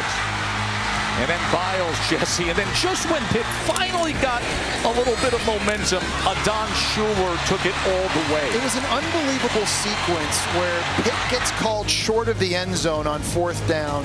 Notre Dame takes over, throws a pick-six, and then right away they take the 2-point conversion back for 2 points. You may never see that again in football. Here's your 4th and 6 as we hit zeros. And after calling the timeout, Malachi Thomas gets a touchdown reception.